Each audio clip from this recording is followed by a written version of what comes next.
Chapter 81. A Bad Way to Die. Chapter text, chapter live. A Bad Way to Die. Lord Aegema studied the two proclamations that had made their slow way from Tar Valon. The world was turning to madness. The boy, young Lord Rand, was the dragon reborn and acknowledged as such, and Taija Kosola was a dark friend. Both seemed unbelievable. I said I could not lie, though. That was a fact, but they could make the truth stand up and dance to their tune. So did that mean that Aleda truly believed those things to be true? Or had she simply ordered someone to make the proclamation in her name? Would her oaths prevent that? It was no surprise that the White Tower would wish to deal with the dragon reborn. An event so momentous would not be something they would be willing to leave in the hands of others. However, it was extremely unsubtle by the standards of the Aes Sedai. That kind of arrogance was likely to alienate rulers around the world. Ultimately, it mattered little to the borderlands. They would do what they had always done, protect the world from the blight, while the Southerners had their squabbles. If Ulthor came to them, they would deal with him as appropriate, and until then they would continue with their duty. Ironically, given the significance of the dragon being reborn, the proclamation about Taija bothered him rather more. The shadow schemes were myriad, and could be incredibly complex and opaque. However, he had seen the woman obliterate thousands of shadow spawn at great risk to her own life. That was not the action of a dark friend. Also, if the shadow had such a powerful channeler on their side, certainly more powerful than any single Aes Sedai he had ever encountered, they would surely have better uses for her than obliterating one of their own armies before disappearing. No, the more likely explanation was that she had incurred the wrath of the White Tower because she was claiming to be Aes Sedai when she was not. That had been fairly obvious from the first moment that he had met her. He could not say that he cared overly. She had done a great service to Shinar while the White Tower had sat on its hands. While he would not put himself in open opposition to the Tower, that would be madness. He would not be acting against her either. Well, not unless she showed that she was in fact a dark friend. Although that being said, the behavior of the former Amulin, Siun Sanch, with her had been odd. Taija had fled the keep on the Amulin's arrival, as he would expect from a false Aes Sedai. The Amulin had certainly had enough Aes Sedai with her to bring the woman under control if she so desired. However, while she had fled the keep, she had remained in Fal Dara. It was very strange. His informers had been able to work out that Taija had met with the Amulin, Moiraine, Liandrin, and Lean at one point. Liandrin had then vanished, and there were some odd marks in places on the walls of the room they had used. Then Taija had left in secret, but with what was apparently the Amulin's belzing and certainly no consequences for claiming to be Aes Sedai. He was not sure what conclusions to take from that. He certainly could not ask any of the Aes Sedai. Perhaps it was time to have a talk with his uncle about Aleda. The morning after her discovery, Taija made a point to seek Rand out first thing, even before her run. To her surprise, she found Nynaeve with him and Edram. Both of them were looking quite uncomfortable as Nynaeve fussed around them. It must be her efforts with the madness. She hadn't mentioned any success over the last few weeks, but it was good to see that she was still trying. She really was quite the talented healer. It was especially impressive given Taija had barely been able to teach her anything about the subject. It was also convenient that Taija had both Rand and Edram there together. With a big smile, she greeted them. Rand, Edram. I think I've got it, mostly. When they looked a little confused, she elaborated. The taint, I've worked out how to cleanse it, probably anyway. Edram jumped to his feet in excitement, like before Taija thought he was about to hug her, but Rand put his hand on Edram's arm and he settled back. Still, Rand was smiling too, though. That's wonderful news. What have you done? What do we need to do? He didn't look as surprised as Taija had expected. Nynaeve or Alexei must have told him, not fair, they were stealing her thunder. It's actually surprisingly simple in the end. That was a slight exaggeration, but it was far easier than the other solutions she'd been working on. I've made a web that destroys the taint. All you need to do is channel Sedin into it. It's not simple. Nynaeve interjected. I saw the web. I think I might be able to spin it with some practice. I'm not sure any other woman here could. It can be refined and simplified. Taija brushed her off. The important thing is, the taint is finite, which means destroying it is possible. That horrible woman Savriti gave me enough information that I'm sure of it. Edram's lips turned down. Are you sure about that? This times, scholars are not very knowledgeable about these kinds of things. Taija gave him a long stare. She really needed to look into that man. Surely Rand and Alexei had learnt enough from him by now. I'm sure. He quoted some research from the breaking which referenced things like four-dimensional spacetime, light years, and the 13th dimensional barrier. She carefully watched his face for any reaction to her words, but he gave her none. I doubt many people from my time could come up with that from nothing, let alone one of today's scholars. So the taint is finite, and that means it can be cleansed. Fantastic. You've done amazingly well. Rand seemed irritated at Edram too, quickly speaking before Edram could. So what do you need from me, Edram and Alexei? Whatever it is, we'll do it. Just said in being channeled. It's easy, except for one thing. There's a lot of taint. It would take lifetimes of constant channeling for the three of you, and we don't have lifetimes. We need sangreal, powerful ones for both sides of the power. How strong is Kalendor, Rand? How many times your normal strength do you think you can channel with it? Rand paused to think. Maybe somewhere between 100 and 200 times. It's hard to tell with that amount of the power. A moment's mental maths gave Taija the answer. That's a lot. A bit of an understatement, but not enough, I think. Especially given Cadswain said it magnifies the effects of the taint on the user. We could make a start, no doubt, but it would probably drive you mad long before we were done. Perhaps if she could get a group of strong men working in shifts, 8 hours a day for a year. 500 of them, not much need to do more than a couple of shifts across the whole year. Did they even have a year? Would Kalendor survive that kind of constant use? There were design limits for most sangreal. If she'd been there during the breaking, with tens of thousands of still sane men at her disposal, it would have been relatively trivial. Taija started considering how to turn untrained men into power sources. If she could put them into a circle and constantly channel. No. That was the sort of thing Mirren, or one of these modern Aes Sedai would do. Taija wrenched her thoughts back on track. No, we need something stronger. A female sangreal too. I can work on improving my web, but I don't think it'll be anywhere near strong enough to take that much Sedin unassisted. The strongest male sangreal I know of is Sarkinen. I think it might be a little stronger than Kalendor, but I've got no idea if that survived. As for female ones, we may need to raid the White Tower. That won't be easy, but I'm fairly sure they must have at least 1 or 2 sangreal stashed in there. I can start on the planning. Rand cut her off by raising his hand, sounding excited. Thank you from the bottom of my heart for everything you've done. The end of the horror that is the taint is in sight, and you'll be remembered for it. But let's not get ahead of ourselves too soon. Let me think about how to get enough power. I may have an idea. He shot a glance at Edram. Let's talk about it tomorrow. Edram's eyes widened. You don't mean you found the Ack? At a look from Rand, his mouth clamped shut. We'll talk about this tomorrow.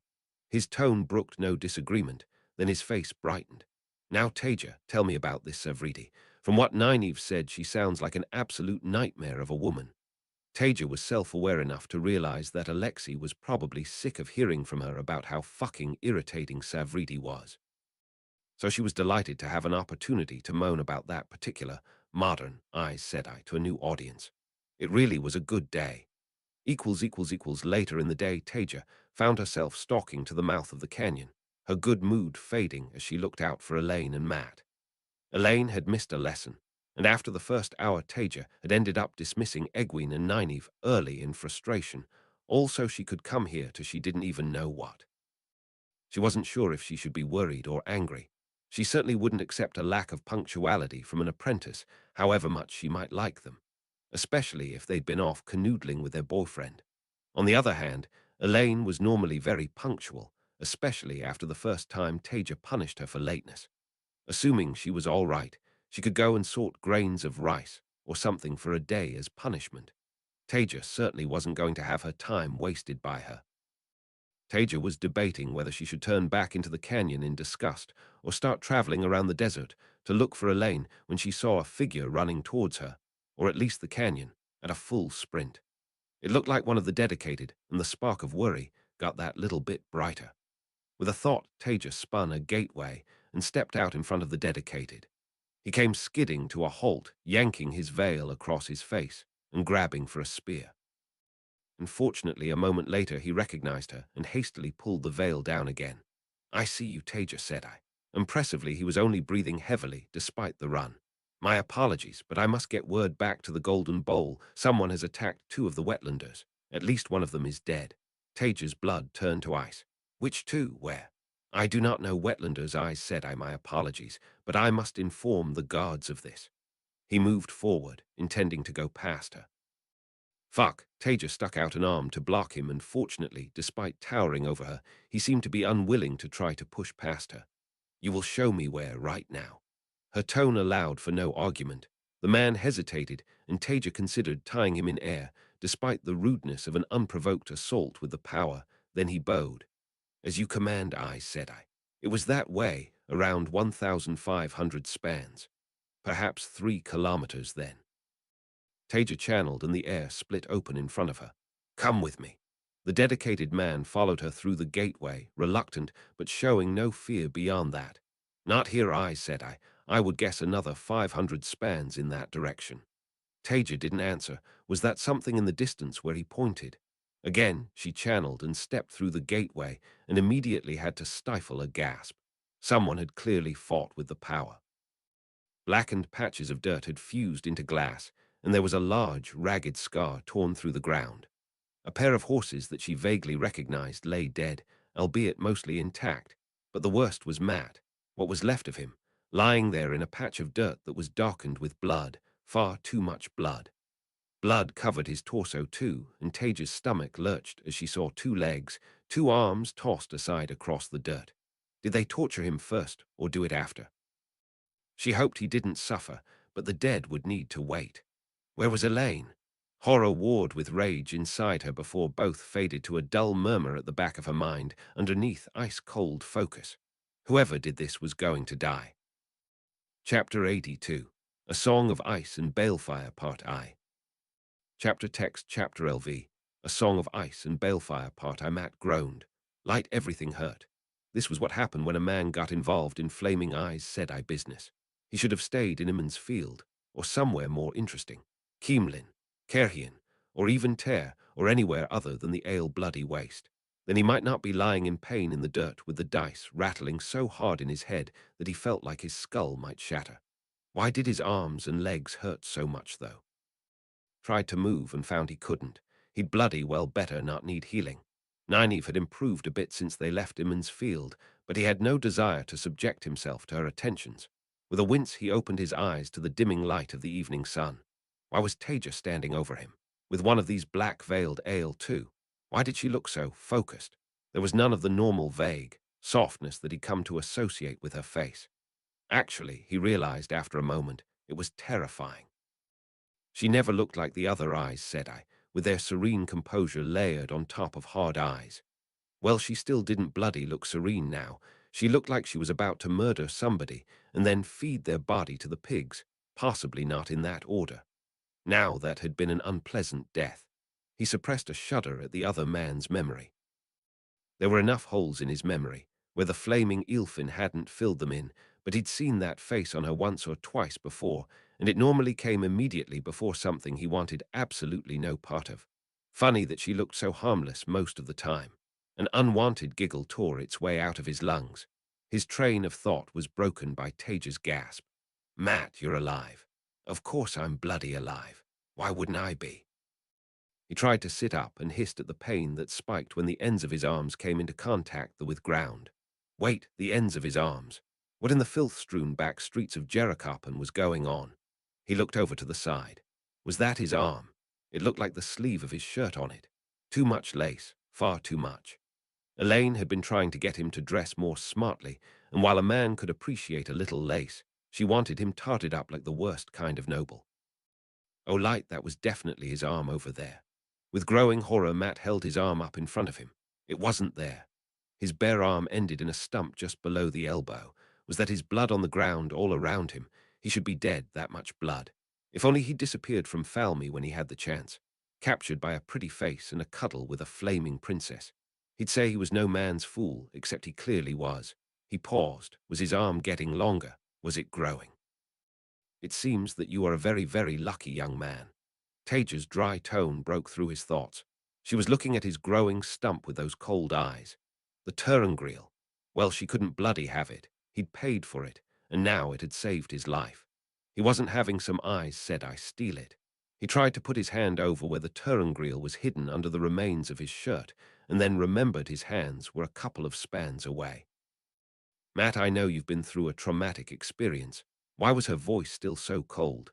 This wasn't like her at all. She normally tried so bloody hard to be nice to the point of making it awkward. Well, except for when she was being sarcastic. I need you to stop staring at your arm. By the look of it, it'll grow back. I need you to focus, right now, and tell me what happened. Matt didn't want to tear his eyes away from his growing stump. It was nearly long enough to start on a hand. Still, Taija's voice brooked no argument. She wasn't normally this frightening. She almost sounded like a proper Aes Sedai. He winced internally. Elaine would be furious if she heard him say that. Elaine, I was out riding with Elaine. Blood and bloody ashes. Elaine, someone opened a gateway. I don't remember much. Why did he feel so out of breath? It was a man, quite tall, wearing a tight black shirt with strange, shaded eye lenses on his face. He said something, I don't remember what. He had two women with him, too. I think they must have been channeling. Elaine fought and then she screamed. He looked at me and I was picked up with the power. It must have been the flaming Aes Sedai and they pee. He looked over at his limbs, and suddenly he was vomiting, emptying his guts out onto the blood-stained dirt beside him. Ravin, wait, the man was one of the Forsaken. He just met one of the Forsaken. Ravin had taken Elaine. Matt tried and failed to wipe his mouth on a sleeve, and then propped himself up on the palm of a fingerless half-hand, opening his mouth to speak. But Taija was already muttering to herself, her fists clenched. No time, not with the anti-traveling wards.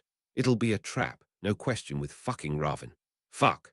I can't leave her there, not with him. No.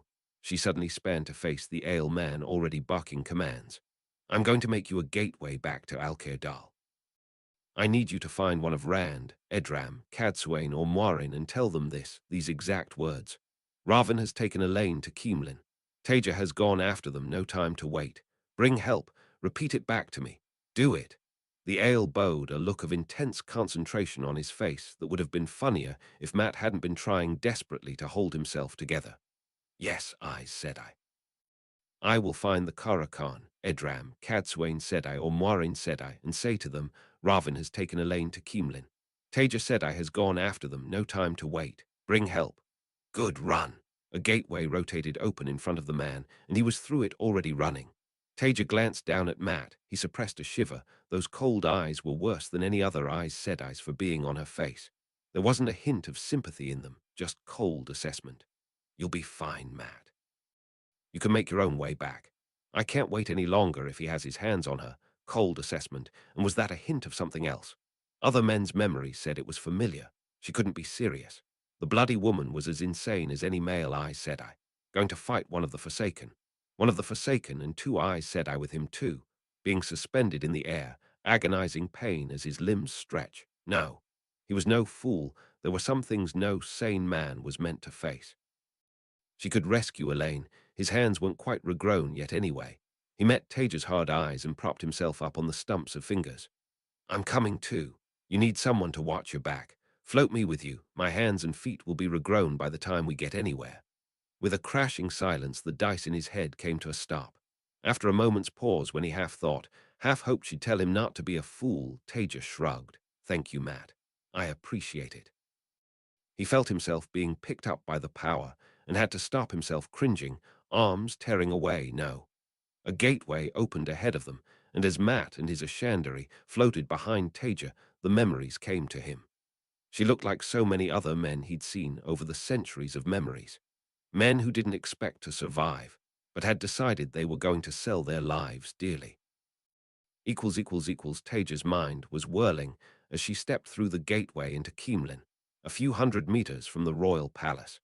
She knew she was probably walking straight into a trap, but she couldn't leave Elaine with Ravin for a second longer than she had to. At any time, he might decide to wipe away her personality, replacing it with a facsimile that lived only to worship him. If she was lucky, he might do that before he did anything else. Taija was already striding towards the royal palace, not making any effort to hide Matt floating behind her. People backed away from her. A woman with that look on her face with a man floating in the air behind was something none of them wanted any part of. Mutters of Aes Sedai spread through the citizens, grew louder. One started to run, then another. In a flash, the whole crowd was fleeing, leaving the street empty in front of her.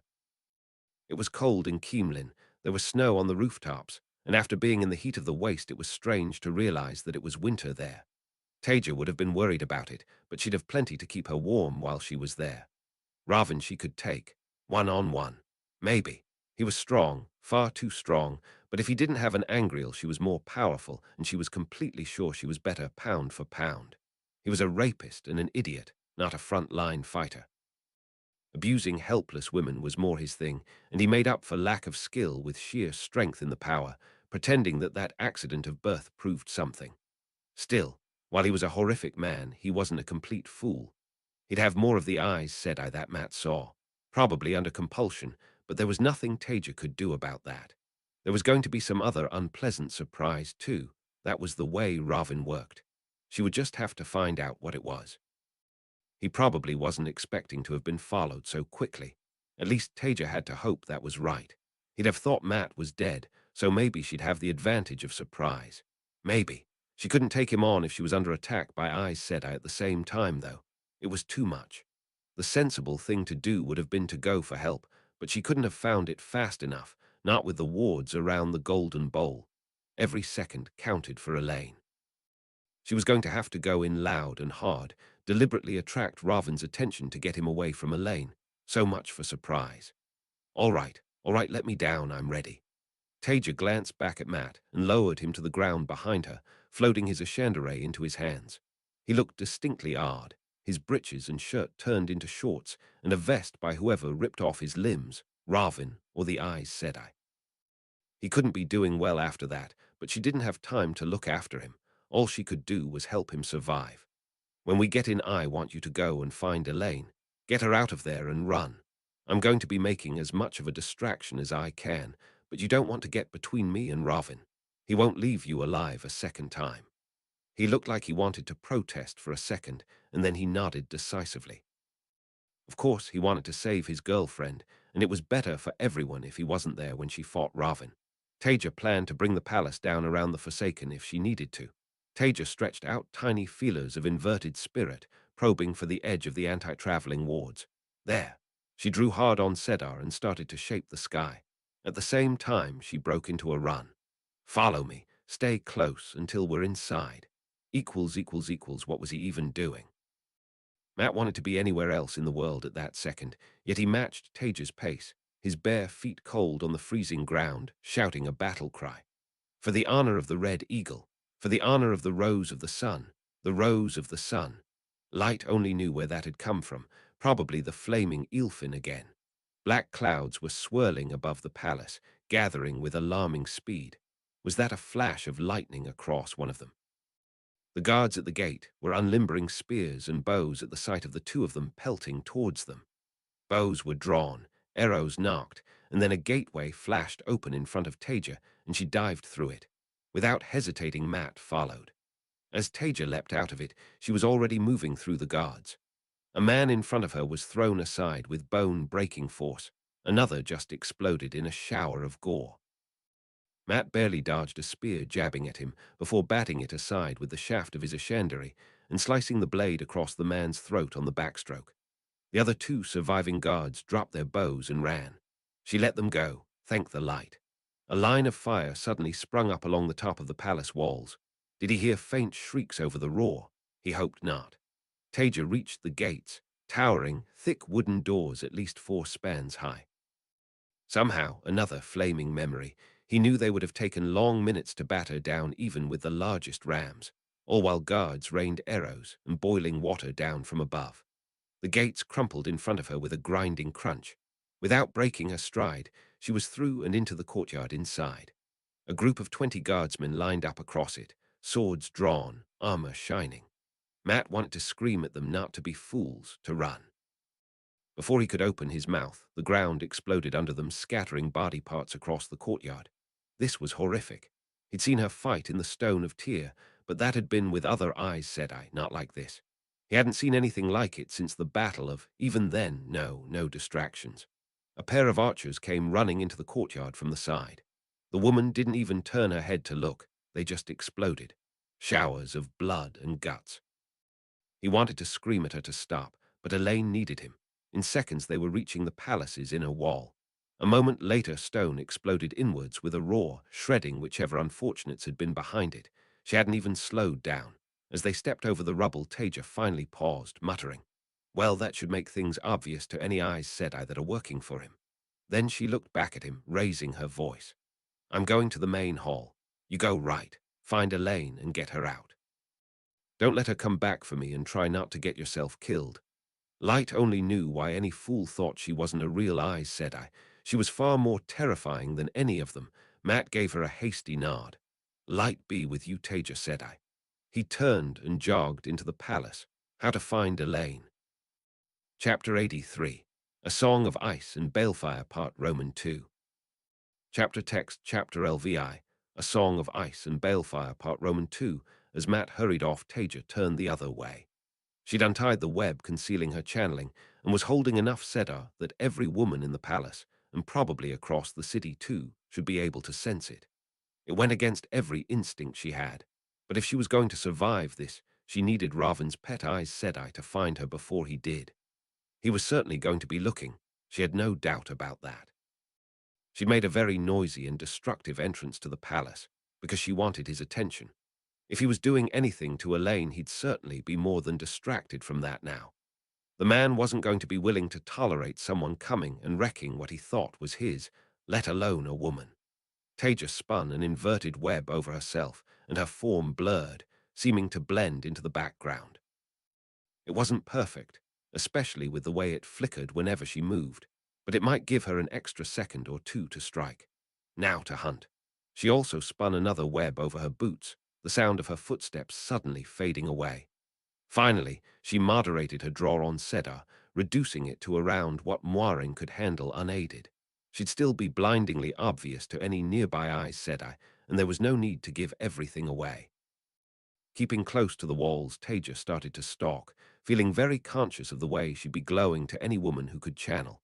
She had to do it, though. She wanted the Aes Sedai to come to her, while staying invisible to Raven. Occasional servants ran past her in a panic, barely sparing a glance in her direction, if they even saw her. Still, she wasn't sure there was enough chaos going on in the palace. She needed Raven absolutely furious and distracted. A web of air noisily blew a window out, and then Taija sent a huge, inverted fireball arcing through it, up and over into what she thought were the stables, where it detonated with a roar. In seconds, there was a raging fire burning there. Hopefully, that would help encourage any innocents out of the palace too, although she doubted there were many left anyway, with Morghese gone and Raven in charge. She certainly hoped that was the case. Tell lay sprawled out on a blanket, a cup of steaming tea beside him. He hadn't been in such a good mood in, it must be 10 years. Taija, not his Taija, not anymore, but still Taija had cracked it. He couldn't be entirely sure what Rand had meant when he said there might be a way, but if he had to guess, it would be the access keys. A miracle they had even survived. The boy had gone off somewhere, being extremely secretive about it. Sensible of him to be so close-lipped, really. Either way, that beautiful, beautiful woman was every bit the genius he'd always known she was. If Tell was wrong and Rand didn't have the access keys, then she'd find another way. He was certain of it. He needed to be more careful, though. He'd nearly given himself away twice now. At this point, he'd probably survive her finding out, for what that was worth, but the pain it would cause her. He couldn't do that to Taija, not again. Even if it didn't break her, she needed to move on, to find someone better than him. It was just so hard sometimes. Seeing the way that everyone here treated her, she wasn't made for this time. The only people who seemed to really like her were basically children, and the girls idolized her rather than looking at her as a proper person. It didn't help that she hadn't had the cultural training he'd had, at least one thing to thank the Shadow for. Still, it had been a relief that she actually seemed to have found a proper friend in Amy's. It was funny to think that these insane dedicated wise ones were the people she got on best with. To be fair, Alexei was good for her too.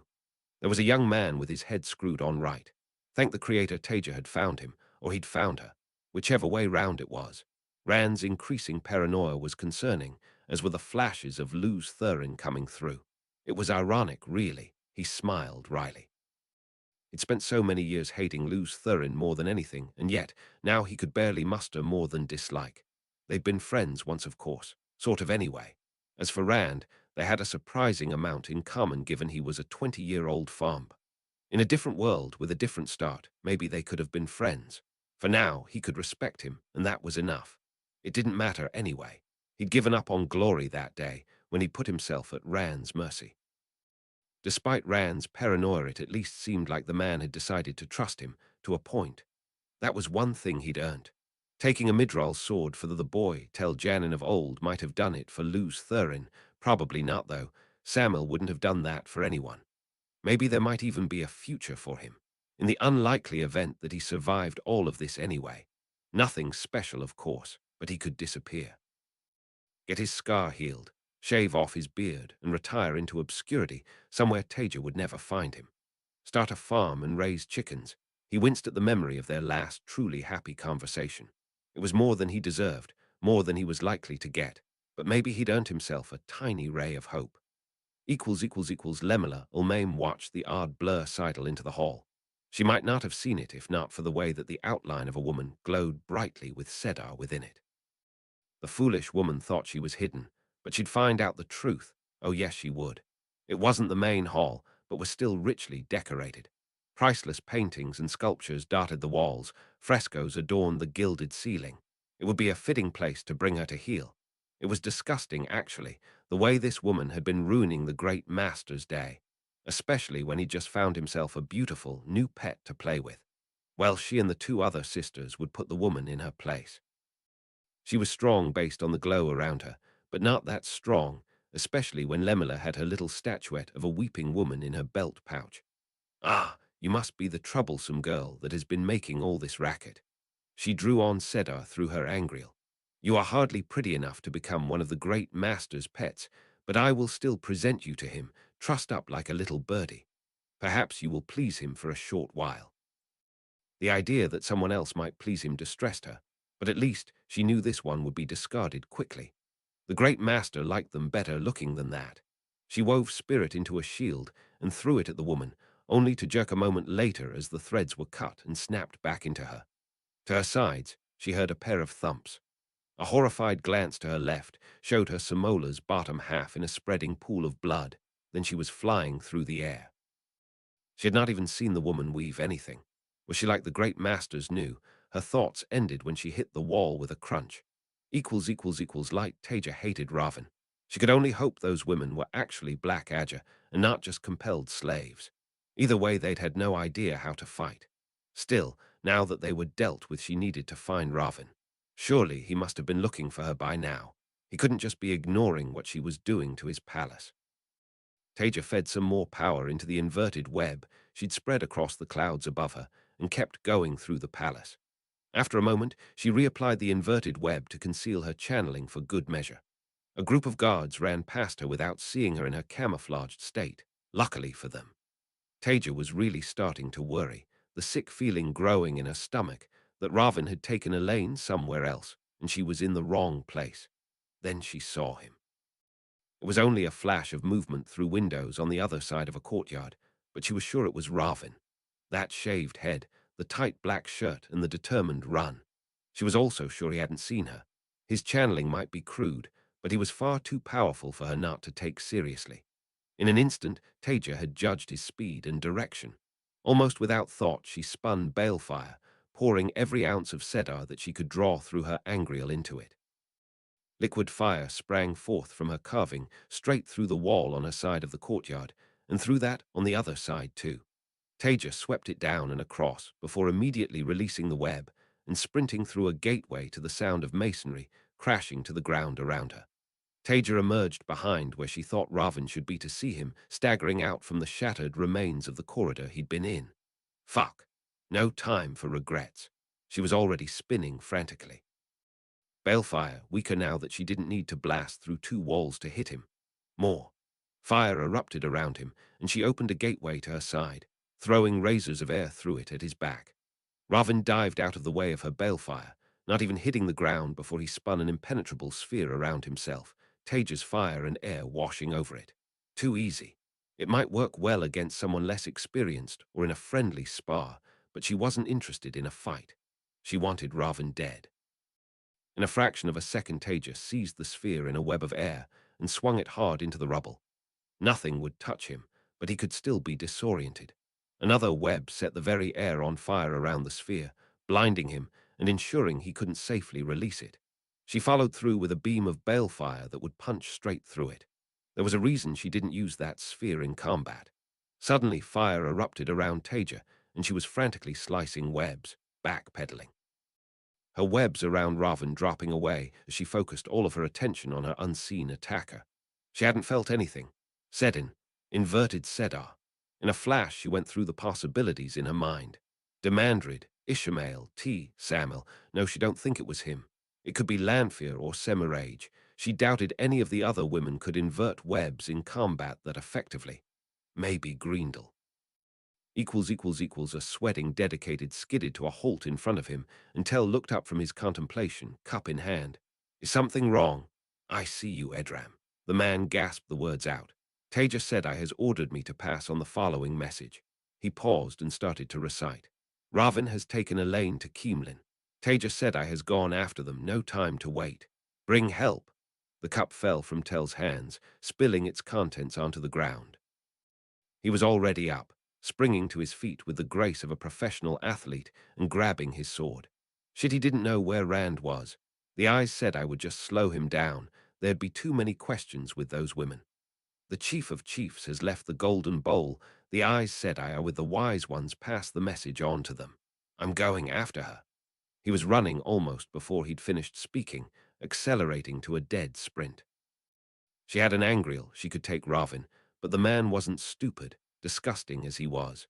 There'd be a trap, and she'd probably just blasted her way straight into it. He couldn't let her die again. He might be a dead man walking, but she still had a future. The palace shook around Taija. Whoever was attacking her was monstrously powerful. They might not be able to match her with her angriel, but certainly they had more power at their disposal than she did without it. She spun a gateway and sprinted through it, throwing fire behind her. As she emerged in the corridor on the other side of the courtyard, she was already spinning, as many webs of air, water and fire as she could handle, straight into the sky. She'd been preparing it for this, and her preparation was rewarded. The black clouds above her exploded into light as a storm of lightning hurtled down on the area she'd just been in. The palace roof shattered under the bolts of lightning, tiles and stonework flying everywhere while she walked the storm of explosions along the building, leaving only rubble behind. Of course, Taija was still moving. Never stay in one place for long, a mantra that had been drilled into her through hard experience. The area behind her exploded into white-hot fire, and she had to spin a wall of air behind her to block the chunks of melted stone blasted away from it. Taija retaliated, letting the lightning fade and spinning a pair of blossoms of fire where she thought the Forsaken might be. At the same time, she was already changing position, stepping through a gateway to the palace's main hall. Had Matt found Elaine yet? She had no way of knowing. All she could do was keep fighting. Raven didn't play well with others. Hopefully, she could take each of them separately. Taija paused for a moment to catch her breath and then chose a corridor to jog down. Half a minute later, a stunningly beautiful woman came running in the other direction, her overexposed chest bouncing with her movement in a way that looked extremely uncomfortable. In fact, she looked like what Taija thought Raven probably fantasized about at night. Well, except for the furious look on her face. He wouldn't like that. Taija couldn't feel the woman holding the power, but she wasn't stupid. She was clearly not a servant. There was nothing stopping the Forsaken from changing their appearance, and Taija knew there was another of them around. Without breaking her stride or changing her facial expression, she spun fire and air, split into several webs to burn the woman to a crisp and slice the remains apart. Taija wasn't at all surprised when her webs came apart, severed flows snapping back into her. Which of the Forsaken could it be, though? Stone exploded around Taija and bounced off a barrier of air. In moments she was grappling with the woman's own webs, slicing and defecting. They felt wrong. Sedin, not inverted Sedar. None of the Forsaken were transsexual, so why would one of them disguise themselves as a woman? It must be another Raven thing. Fuck, she hated that man. Taija couldn't let this become a drawn-out fight. She was in a corridor that meant limited room to maneuver. She spun balefire, and the woman dived to the side away from the blinding beam of golden light. But Taija swung it down after her, another Forsaken down. Only she had to release the web to defend herself when the wall exploded to her side. She was slightly too slow in bringing up a barrier of air and had to ignore the sharp stabbing of pain as a shard of rock slashed across her arm. Raven had found her. His face was set in a snarling rictus of rage, but she was already diving aside into a roll, painful on the hard ground, when a beam of balefire speared through the space she'd occupied a moment ago. Taija spun a gateway back to the courtyard, simultaneously sending lightning hurtling down from the sky to where she was before. The retaliation was immediate, several huge fireballs descending from the sky and more lightning, this time crashing down on her. Taija ran. Deflecting the lightning and extinguishing the closest fireball, she ripped a huge flagstone from the ground and threw it back at where she'd been, spinning fire and earth into it in midair so that it exploded on impact, demolishing another chunk of the palace. A moment later, she had to skid to a halt and change directions to avoid a wild beam of balefire. At least it told her where one of them was, and she spun a blossom of fire. With a jolt, the flows snapped back into her. She needed cover. Taija sliced a web and opened a gateway to send burning hot fire through at the Forsaken. Then, suddenly, she was flying through the air. She tucked into a ball and spun air in front of her, cushioning her impact with a wall, but it still hurt, leaving her sprawled on the floor. As she scrambled to her feet, Taija realized her arm was slick with blood from where the shard of stone had cut it. She couldn't afford to lose more. She spun a small web of fire, drawing it over her arm and cauterizing the wound with a hiss of pain. Hopefully Nynaeve could heal it properly, if she survived this. No time to stop. She was already spinning a gateway and changing location. Had Matt had long enough yet? Where were Rand and the others? She couldn't fight two of the Forsaken. Not like this. Chapter 84. A Song of Ice and Balefire, Part Roman 3. Chapter text Chapter Elvi. A Song of Ice and Balefire, Part Roman 3. As Tell reached the edge of the wards around the Golden Bowl, he didn't hesitate or slow, already spinning a gateway to Keemlin, the filth of the taint flowing into him. Without breaking his pace, he emerged into chaos. The streets were full of people, some screaming and fleeing away from the royal palace, others standing and gawking. He started to push his way through the running crowd to get a better view. He'd been to Keemlin before, but not into the palace itself. He'd had to be discreet and avoid Raven, following rumors of Taija, ironically enough. Black clouds swirled above the royal palace, clearly unnaturally focused on it, lightning occasionally stabbing down from them. Large parts of the complex were on fire, and it looked like chunks of it had simply collapsed, although the main dome still stood, for now. There was a constant rumble of explosions and spurts of fire blasting up from it. Like, what had she gotten herself into? There was a huge amount of Sedin being channeled in there, at least two of the Forsaken if he guessed correctly. He spun a gateway into the palace, not caring about secrecy or discretion, and winced as it fizzled out in a shower of sparks. Shit. Wards. Tell ignored the screaming people desperately trying to get away from him and started to run towards the palace. It was too slow, though. There must be another way. Taija was in real trouble. Constantly retreating, trying to find an opportunity to strike at one of the two Forsaken, but every time she got the chance to attack one, the other turned the full weight of their power on her. Her arm was throbbing painfully. Actually, most of her body hurt. Diving onto a stone floor to avoid balefire hadn't good for her. The woman ran out in front of her, and Taija spun spirit, fire and air, thrusting her hand out in front of her. Overpowered lightning shrieked through the air from her hand, connecting her to the Forsaken, but was thrown off course by an invisible barrier. It had been worth a try, a web she'd come up with herself to copy something she'd seen in a movie. She was already spinning other webs, shards of broken stone blasting at the woman, while Taija tried to sweep her feet from under her with air. At the same time, Taija was walking backwards, trying to create distance. She needed room to maneuver. Raven strode round a corner and Taija struck, spinning balefire. The beam was cut off before she could sweep it onto Ravin by a renewed assault from the woman. Frantically, she sliced and deflected webs, the building coming apart around her. Move! She spun a gateway and dived through it, leaving earth, fire, and spirit in the floor behind her. The moment the gateway closed, she heard the explosion from a few rooms away. Taija paused, panting for breath, bent over with her hands on her thighs. This was too much. She needed to escape. She didn't want to die here. Not like this, not to Ravin. She straightened up, started to spin another gateway to the edge of the wards. The wall beside her exploded, sending her tumbling painfully. The woman, Taija, spun air and fire in a wave and sent her tumbling backwards. Scrambling to her feet, she spun a blossom of fire.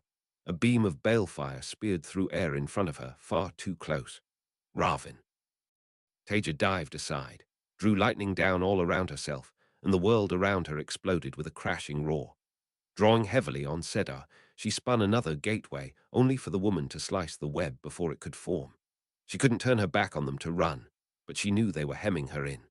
Mobility was the only way she could fight two of them at once, and she was losing it. Desperately, Taija spun air, fire, and spirit, hugely overpowered even as she shut her eyes and spun air over her ears. The flash of light and crash of sound felt closer to a nuclear detonation than a flashbang. Closing her eyes hardly seemed to have helped, but she was already trying to use the distraction to spin a gateway while setting the air on fire around Ravin. Only he wasn't where she'd thought. He was almost on top of her. Taija's gateway was sliced, and she frantically backpedaled, slicing and deflecting a storm of webs sent at her by the woman. With a smug grin, Ravin drove his fist into Taija's stomach. "Got you, bitch." He was a big man, fit.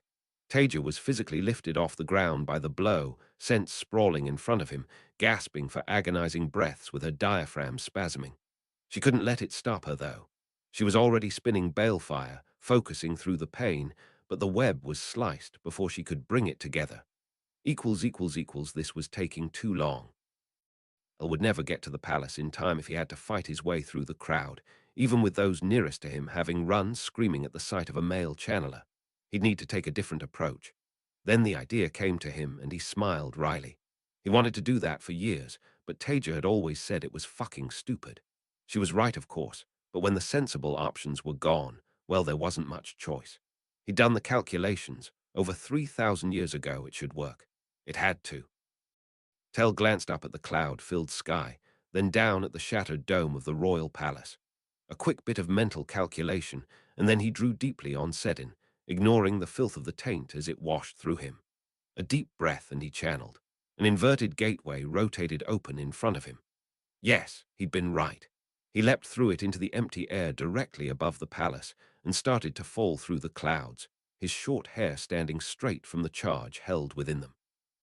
The wind whistled past him as he accelerated down, tension growing in him as he waited for the palace to come into view below.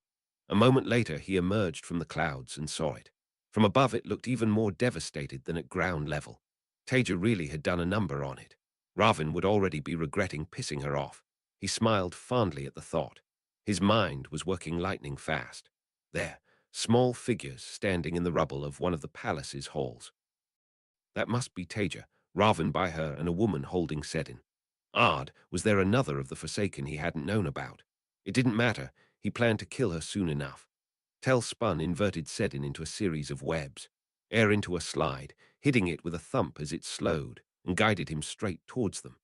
At the same time, more air in front of him, a barrier to protect him with the side effect of more air resistance, and a solid, wide slug of earth and fire. Taija was on the edge of panic. She couldn't let Ravin take her alive. Not him. She'd rather die. Everything she was doing was just getting sliced, though. Overwhelming amounts of Sedin pressing down on her from both of the Forsaken. Should she stop using the Angreal, lose the buffer, and deliberately draw enough to obliterate herself? It would be better than Ravin. She was looking up at Ravin's grimly satisfied face from her back when there was a flash of movement. Someone coming flying down from the sky, falling at an angle. What the fuck? The ground erupted into a huge explosion around them as they landed, and through the dust Taija vaguely saw a man in a perfect superhero landing position in the middle of the crater. Was that Edram? Tel had always wanted to do something like that. The mad idiot. She told him if he ever did try it, and was lucky enough to survive. He'd be sleeping in the spare room for a month. She suppressed the incongruously fond thought. She was clearly under too much stress. Edram clearly went on the attack as soon as he landed. Taija couldn't see the webs, but the woman and Ravin were immediately on the back foot, defending themselves against the invisible attacks.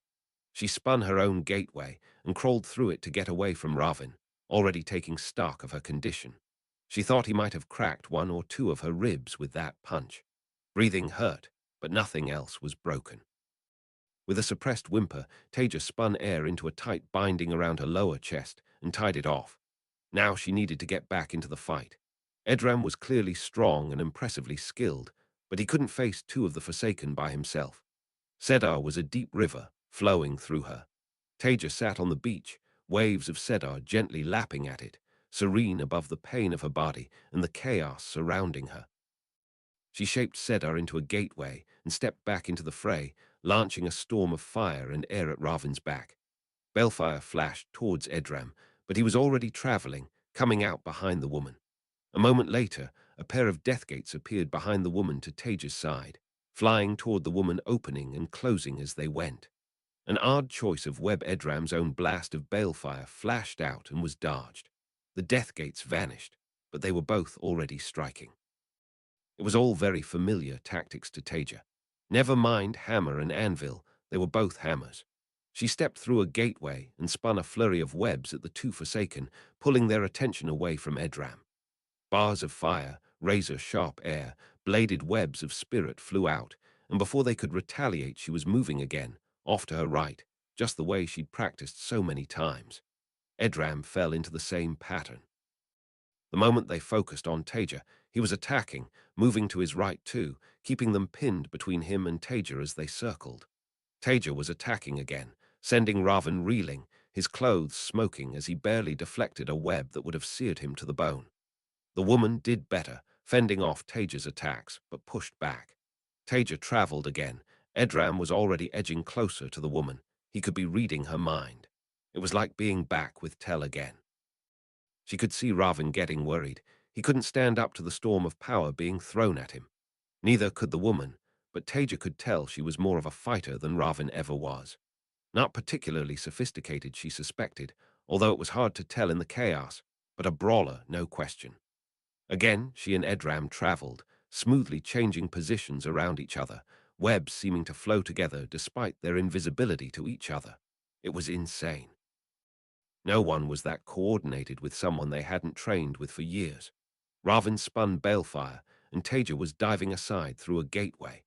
Edram was already there, exactly where he should be, suddenly focusing a full-out attack on Ravin, trying to take advantage of the distraction from the balefire. It couldn't be. Ravin staggered back, a cut on his face, and the two of them were smoothly herding the two Forsaken again. Taija keeping her distance, Edram gradually edging closer to the woman. Memories were welling up. Happy times playing sports together, long sessions of training for combat with the man she loved. There was joy bubbling in Taija's heart. It was like the old days, like she dreamt of at night. But it couldn't be. Those happy memories weren't truly happy, not anymore. She knew what happened afterwards. Why would he be here? Edram took a Midrol's sword for Rand. He was loyal, not a monster, was he? Was it always Tell? Taija faltered for a second as realization hit, and a blade of air cut a bloody strip across her cheek. A little to the left, and she'd have been dead. She'd already dismissed the feel of blood trickling down her cheek. She couldn't let herself be distracted. Sedar and Sedin stormed between her and Ravin, her flows twisting around his invisible webs. One of her webs slipped past his and sent him crashing through an ornate chair with enough force to shatter it around him. Taija pressed her advantage, knowing Edram Tell would be there to keep the woman off her back. Her skin crawled at leaving herself dependent on him, but if he wanted her dead, all he needed to do was not turn up. She would survive this fight, and then worry about him. Taija threw everything she had at Ravin, white-hot fire, razor-sharp air, shards of stone. He was already on his feet, defending himself, but he was looking by far the worse for wear. A gateway opened to Taija's side, and the woman came out flinging fire, almost close enough to touch her. But Taija was already moving, jumping out though her own gateway. She didn't need to look to know he'd be there, but she glanced anyway, and there he was. Tell had traveled himself, right next to the woman, driving his knee into her stomach with enough force to lift her off her feet. Ha! Taija was surprised people still fell for that one. As if her intel didn't account for enemies trying to get close and physical with the small woman. Perhaps seeing his companion's defeat, Ravin let out a roar and charged towards Taija, flinging Sedin ahead of him. His hands came together in front of him, palms out as he ran, and Taija threw herself over backwards under the bar of balefire that shot out. She was already spinning, using air to grab a beam of wood that must have fallen from the ruined ceiling and whipping it hard into Ravin's legs with an audible crunch. The world seemed to move in slow motion. His feet left the floor, smashed out from under him, balefire vanishing as his concentration shattered along with his shins. He was starting to tumble into an uncontrolled somersault as Taija spun her next web in a fraction of a second. All 5 elements come together around a core of fire and spirit, and balefire blasted out, straight into him. There was a sudden silence, broken only by the sound of fire burning around Taija and her own harsh breathing. Then she was levering herself up off the floor, Sedar still flooding through her. The woman was gone. Good. The only thing she had eyes for then was Tell. Her heart was pounding so hard it might have been trying to fight its way out of her chest. Irrational joy warred with furious rage and overwhelming tiredness. On top of it all, a huge dose of adrenaline was thrumming through her system, leaving her feeling like she could explode any second. Taija spun inverted balefire, holding the web just short of completion. Chapter 85. A Song of Ice and Balefire, Part Roman 4. Chapter text, Chapter LVI. A Song of Ice and Balefire, Part Roman 4. Elaine charged through the wreck that had been her mother's palace. Might be her palace now. No, she couldn't think like that. She'd done what the Aelfin said. Her mother was still queen. Not that there was much left of it anyway. Sedar flowed through her, as much as she could possibly hold, but obscured by one of Taija's inverted webs. No point giving anything away if she ran into one of those black azure Aes Sedai. Matt was running reluctantly behind her. He'd insisted they should just leave, that Taija had told him not to come back for her. That was fine. He always pretended to be reluctant whenever he was scared, but he still did what needed to be done.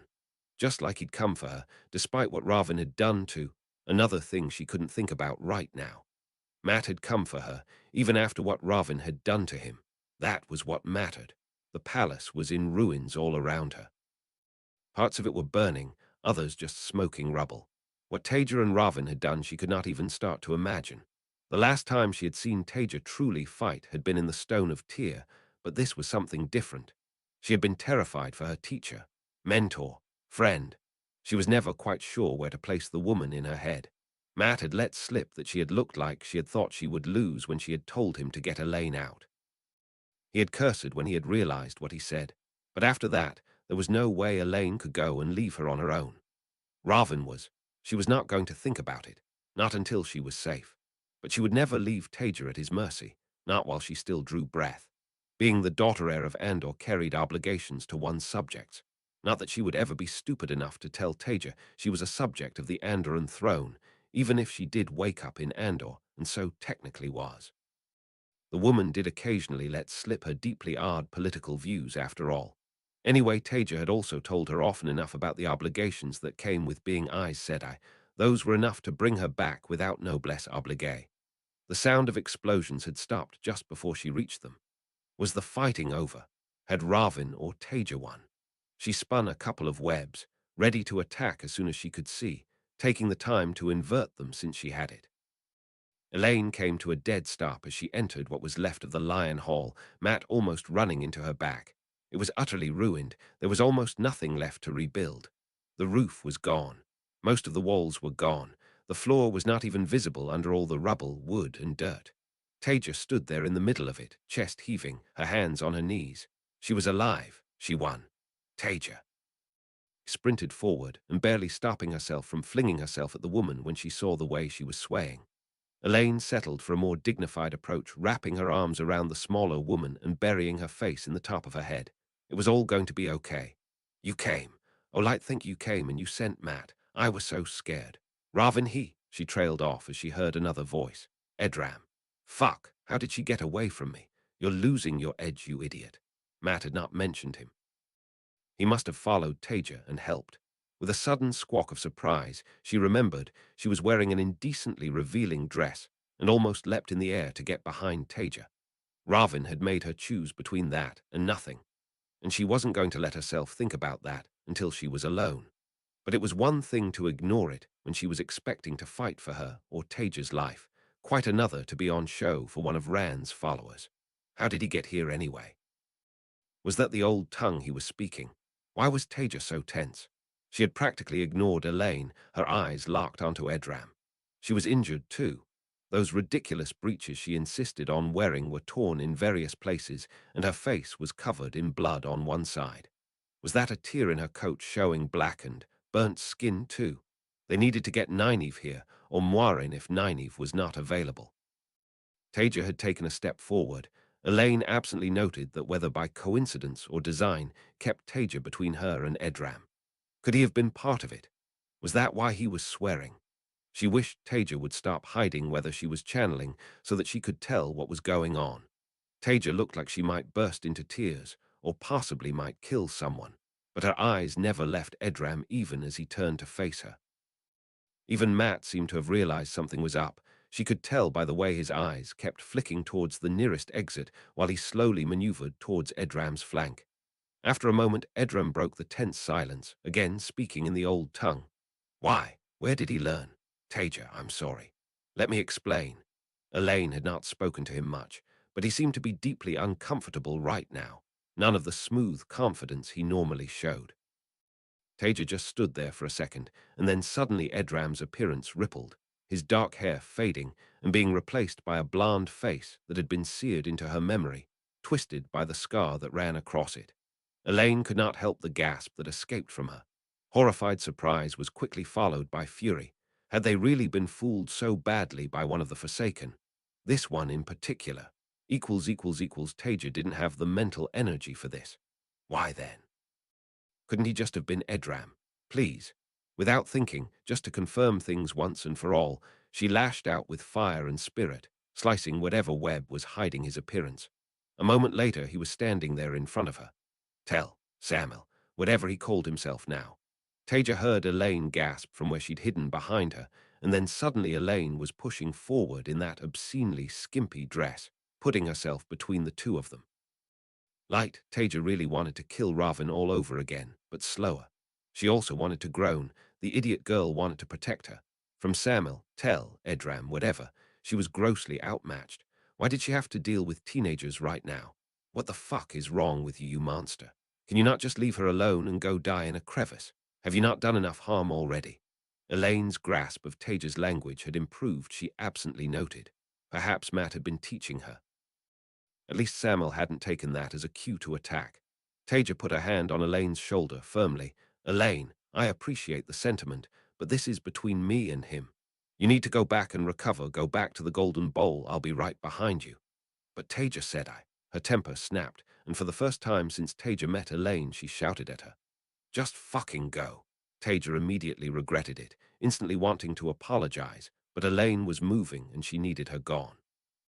She didn't want anyone there, not for this. She turned her attention back to Telmil, number Samtel. For fuck's sake, she needed to stop trying to avoid thinking about this. She met his eyes. Why couldn't you just leave me alone? That wasn't what she wanted to say. It was such a rush, fighting with him again. He'd saved her life, saved her from Ravin, just slotting straight in with her like a well-oiled machine.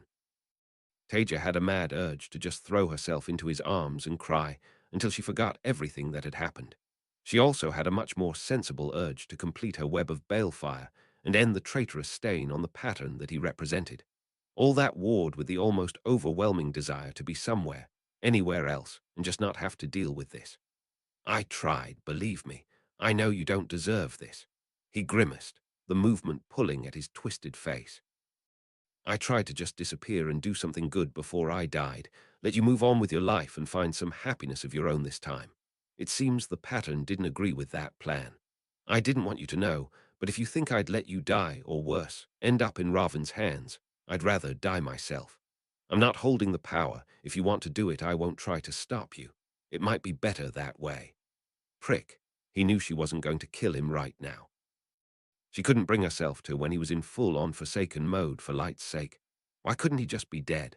The sound of Elaine and Matt's footsteps disappeared as they picked their way out of the hall, disappearing behind a barely standing bit of wall, not that there was much of a hole left. Taija stared at him for a few long seconds. She just didn't know what to say. It was too much for her to deal with. Why didn't you get rid of that scar? It's horrible and I hate it. She needed to get herself under control and actually engage with this. She was sounding like a petulant child. There'd be time for a breakdown later. He blinked a few times, reaching up and touching his face as if he'd forgotten it was there. Taija didn't know how he could possibly forget. Ah, it was. At least he looked embarrassed. It was given to me by Luz Thurin, and I kept it as a reminder of my hate for the man. It was ridiculous, I know. He seemed more embarrassed by the scar than by the situation. He'd probably been planning for this since he started pretending to be Edram. Fucker. It was the sort of thing he'd do. He always was a planner.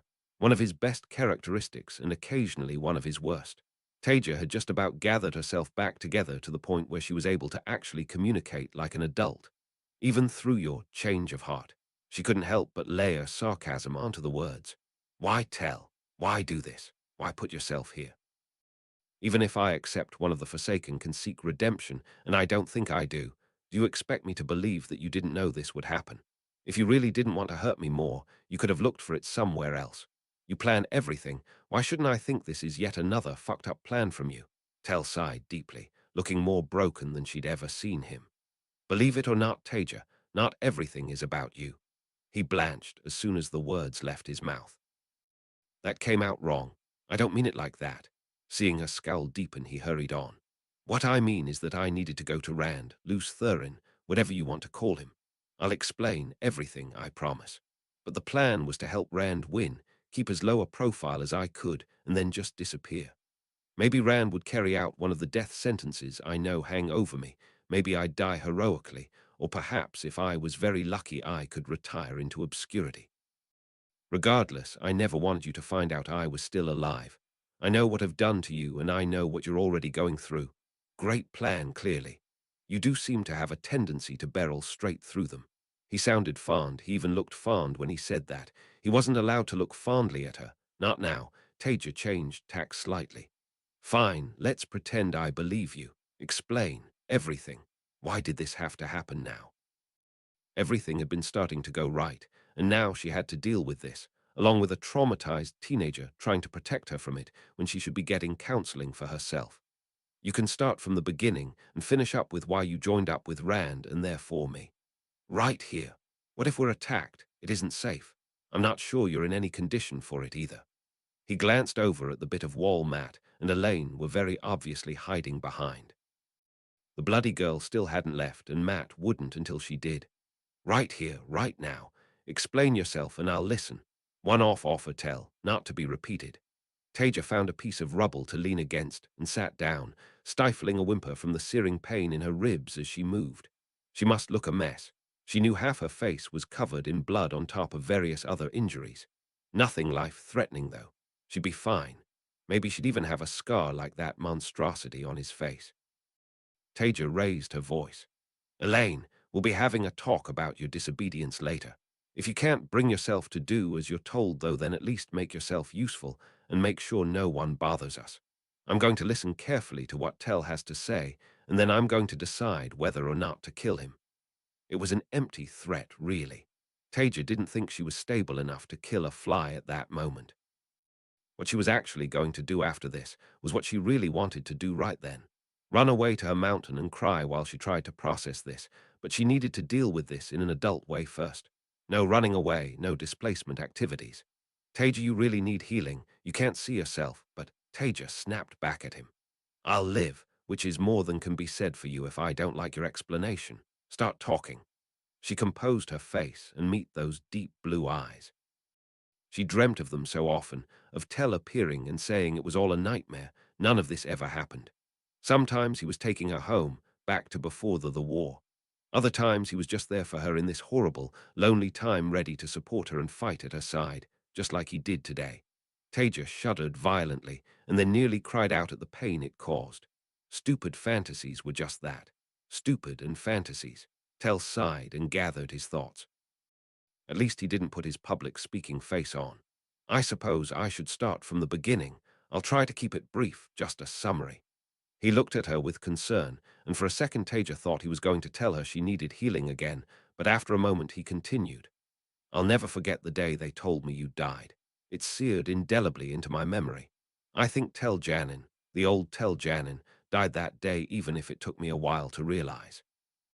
Cut the crap, Tel Edram, whatever you call yourself. I don't want to hear excuses. I'm not making excuses, just trying to explain. Look, at least let me speak. You can tell me how much of a bad person I was and whatever afterwards. Believe me, I know it. Fine. They had a funeral for you. Barely anyone came. Too many people dead. Too many people busy. Luz Thurin sent a polite message while he was off celebrating some victory. Light, his voice sounded bitter. Broken and bitter. I blamed him, of course. I needed someone to blame something. I think I blamed myself too. I have agency. I made my choices. Taija fought because she believed in what was right. She hadn't given in and joined the shadow. It wasn't rational. Tel snapped and then immediately restrained himself, bringing his voice back to moderation. It was what it was. I kept on fighting and the light kept on losing, defeat after defeat. There was still no proper coordination, so little help from the less affected regions. With every defeat, I lost a little bit more of myself, despaired that bit more. As Tel talked, Taija listened to the litany of horror. Desperate battles, dead friends, a collapsing civilization, each sentence a blow against her memories of her time, until he got to her home city. I think Adanza is where I truly started to fall. The shadow struck unexpectedly towards it. Luz Thurin said it couldn't be saved, that we needed to consolidate our lines, and I hated him more than ever for it. Tel laughed humorlessly. Now, looking back with a clearer head, I think he was right, horrific as it is to say it. Isn't that ironic? Me, with everything I've done, hating the champion of the light because he made hard decisions that needed to be made. If he'd done what I wanted, more people would have died, but if only he could just have been a little bit nicer about it. We argued, a real screaming match. He was staring empty-eyed into the distance. There hadn't been time to fully evacuate the city, and we were abandoning it. I couldn't just let it fall. It felt like letting go of the last part of you. Luz Thurin said I was being irrational, putting the war at risk over a girlfriend who died over a year ago. He was right, but can you imagine how angry I was when he said that? I thought you said this wasn't all about me. Gave Taija an unimpressed look, and she subsided back into silence. I went to Adanza anyway. I fought on the front lines with what defenders there were. I retreated back with them to the Caroline Hill where we made our last stand. I watched the monsters flooding through the city, surrounded by mounds of their bodies, and nothing I could do was enough. I'd lost you. I'd lost what felt like the last link to you. He was speaking quickly by then, the blank look in his eyes replaced with a frighteningly intensity. Things just went downhill from there. Everything was wrong, and I was just angry, so permanently angry. I was mad, really, just grief, despair, desperation. I wanted a way out. It all started with your death, but I think the beginning of the end was when I met with Grendel. Are you about to tell me she messed with your mind? Here came the excuses. No, Tel shook his head. I'm not making excuses. Every decision was my own. I met with Grendel to negotiate an unofficial truce. Balefire was destroying the pattern. Whole cities annihilated in strategic strikes with Sangreal on both sides. You can't imagine it. It wasn't like the Light Bringers, just a circle of 72 opening a gateway, and then bam, a city gone. Hundreds of thousands burnt out of the pattern for hours back. The whole world was unraveling, and both sides had to stop, or there'd have been nothing left for whoever won. Grendel was. She wasn't what I'd expected. She was rational, sensible, someone I could work with. She was even sympathetic. I knew she was a monster underneath it all, but she hid it so well you could forget. That was when I started wondering, if the Shadow's victory was inevitable and I really thought it was, then what could I do to save what I could? So you helped them win. Yes, I betrayed the light. I killed my own comrades, and I fought for the Shadow. He was suddenly shouting, madness in his eyes even as Taija cringed back into herself. I did all of it, and I'll hate myself for it every day for the rest of my miserable life. But you weren't there. I was alone. Everything was dying around me, and I just wanted to save something, anything. If you'd been there. Taija didn't want to hear this. Excuses, excuses, excuses. Her mind went back to her visions at Ruidian. The breaking, throwing herself in front of Jarek Mondoran, the despair of the dedicated to peace as the Aes Sedai failed them, the idea of Matin desperately working to solve the taint. Was despair so wrong? But none of them joined the shadow. I still wouldn't have joined the shadow. I know. Now Tel just sounded tired, defeated as he looked down at the floor. You wouldn't have. It's why you're a better person than me. He lifted his eyes back to her and they softened. You really need healing. You're covered in blood. Stop trying to avoid this. You keep popping back up into my life despite all your protests. Well, okay, you win. You've got me and I'm as willing to listen as I'll ever be. Taija heard voices off to the side. That sounded like Cadsuane maybe, then Elaine's raised voice. Cadsuane, said I am the daughter heir of Andor, not one of your novices. This is my palace, and if I tell you you're not going in there, then you're not going in there. Aes Sedai or not. Taija Sedai is busy, and you will not be bothering her. A moment later, Taija saw a web for a ward against eavesdropping appear around the remains of the hall. Perhaps she'd forget to punish Elaine after all. Tel glanced to the side as sound vanished, then sighed and continued. I started off with good intentions, and they just gradually ground away. I joined the shadow to save what I could.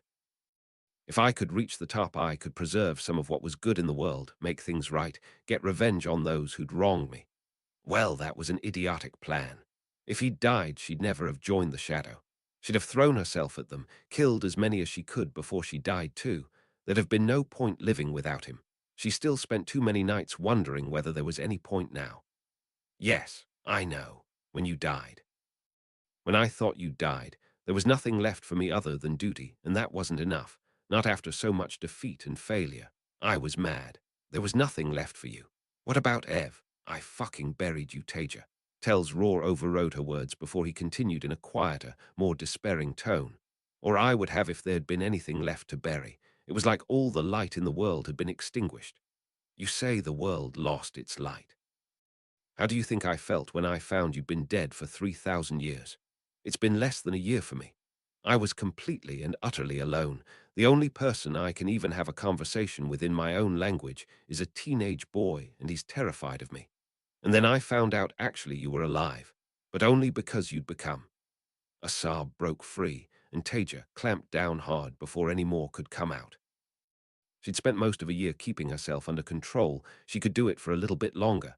Tel sank down onto the ground, pulling his knees up against his chest. I'm sorry. I'm sorry, he sighed and went back to his story. All I wanted was revenge against Lews Therin. Slights, betrayals, your death. Some of it was real, most of it was imagined.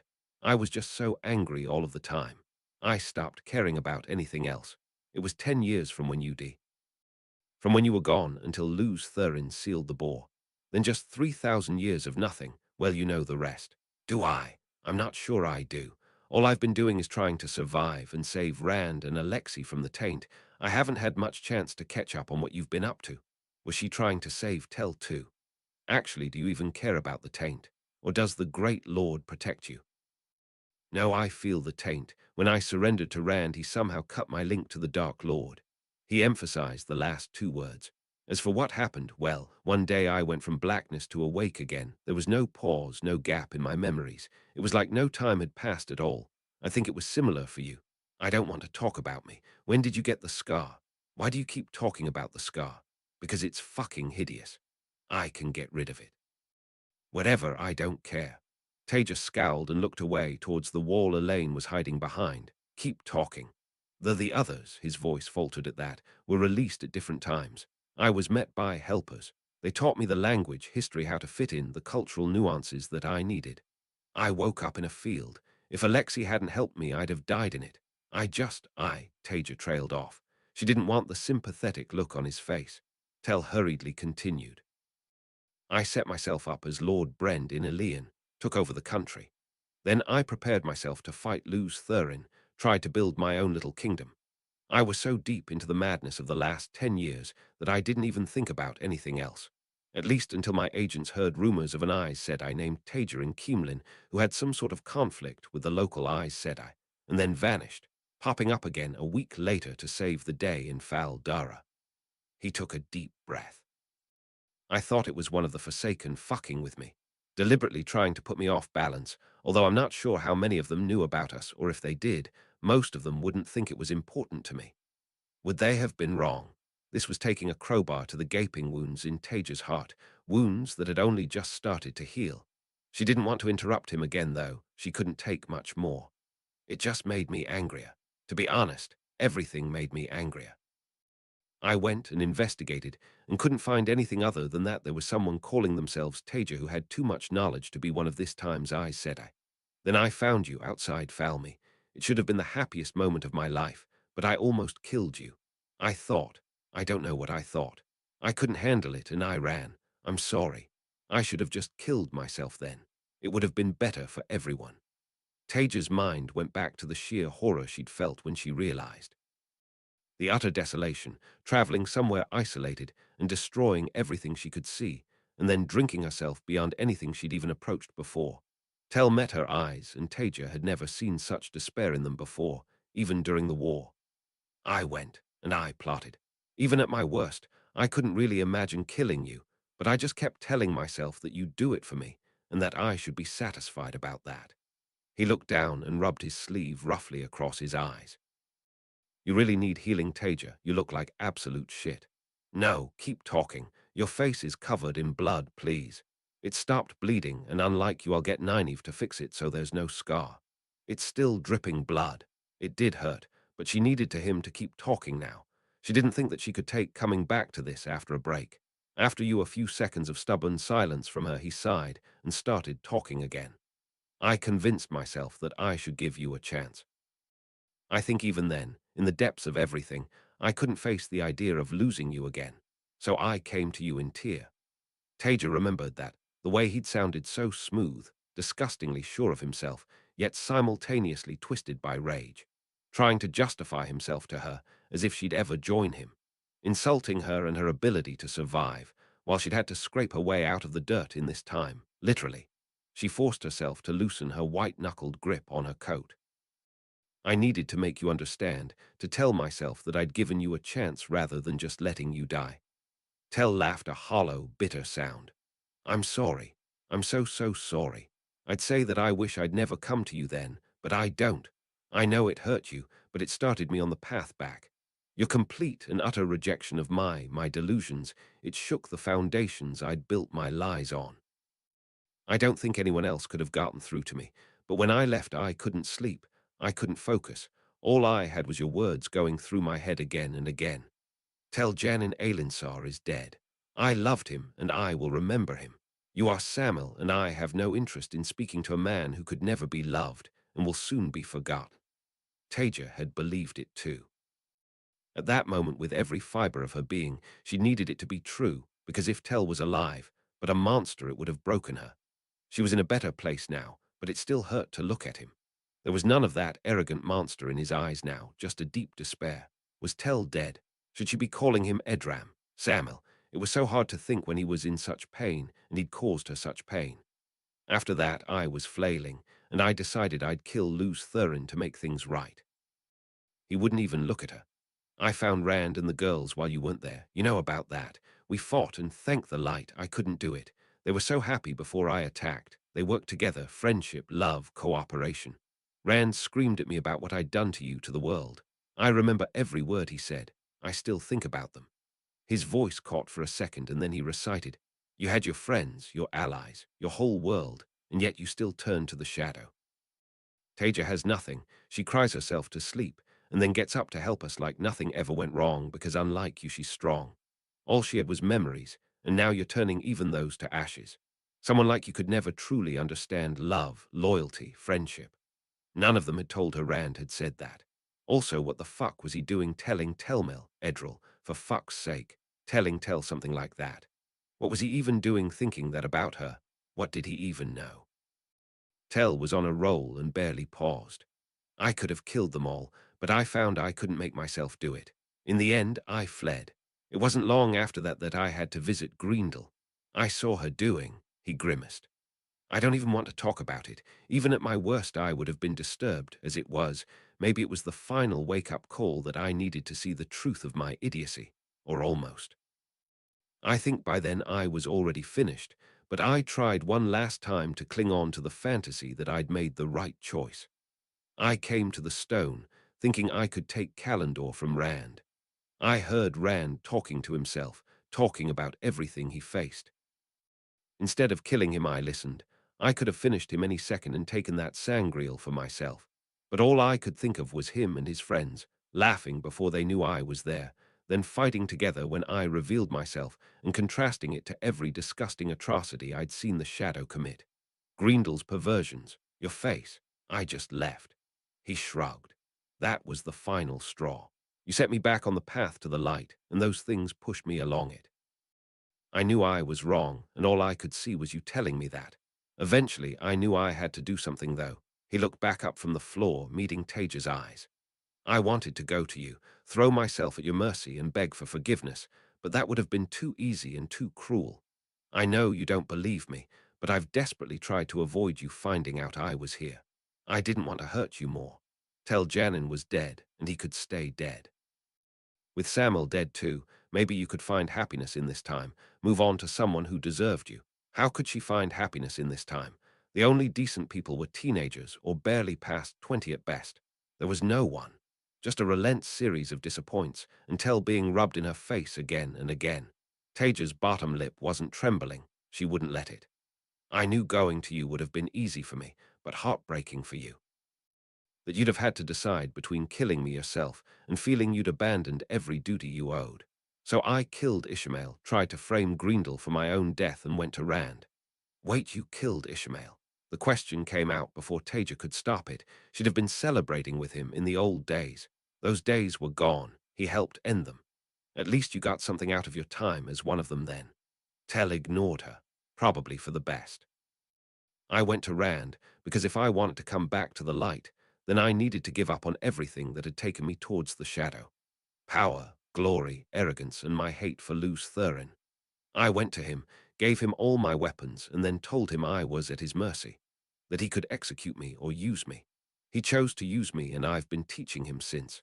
If things had worked out how I intended, you'd never have known I was still alive. Edram would have died heroically, or, if I was very lucky, faded into obscurity, and you'd have moved on. I even nearly managed the heroic death at Cold Rock's hold. You didn't keep the scar from that one, though, did you? Tell took a deep breath and very deliberately didn't engage. I know what I did is unforgivable, and I know I've betrayed you. I'm not asking you for forgiveness. If you can tolerate me being there, then I'll keep on trying to redeem myself under Rand, one step at a time. If you want to carry out one of the death sentences on my head, then I accept that too. Maybe my blood can wash away some of my sins. If you just want me gone, I'll go, right now, and you'll never see me again. The Borderlands can always use help against the Blight. Samuel is dead. Maybe tell Janin is too, and all that's left is Edram, the loyal servant to the dragon. But one day you might be able to remember a little bit of the man he was. There was a long silence as Tell trailed off.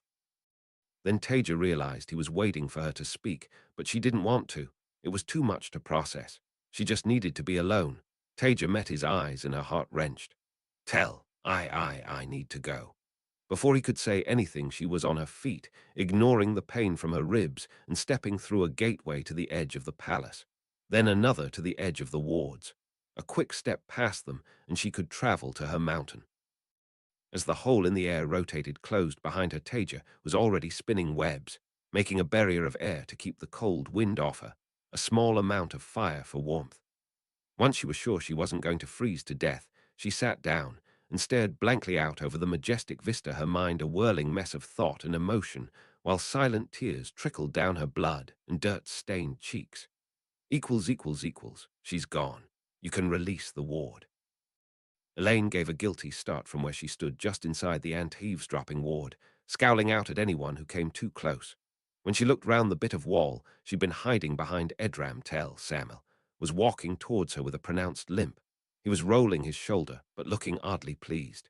He was such a dour man, all the time, even under the illusion he'd clearly been wearing, but now he looked as relaxed as she'd ever seen him. So she let you live. She did not bother to disguise the disgust in her voice. Yes, well, I wasn't too worried about that. He shrugged and then rolled his shoulder again with a wince before quietly muttering, she did tell me it was a fucking stupid idea. Light only knew what he was talking about. Elaine decided to ignore it. Really? She threatened to kill you several times, and if she had decided to carry out that threat, I promise you I would have been right there with her. Tell's piercing blue eyes suddenly focused on her, seeming to penetrate straight through to her core for just a second. Then he smiled, maybe the first time she'd seen him smile. Your loyalty to your teacher does you credit.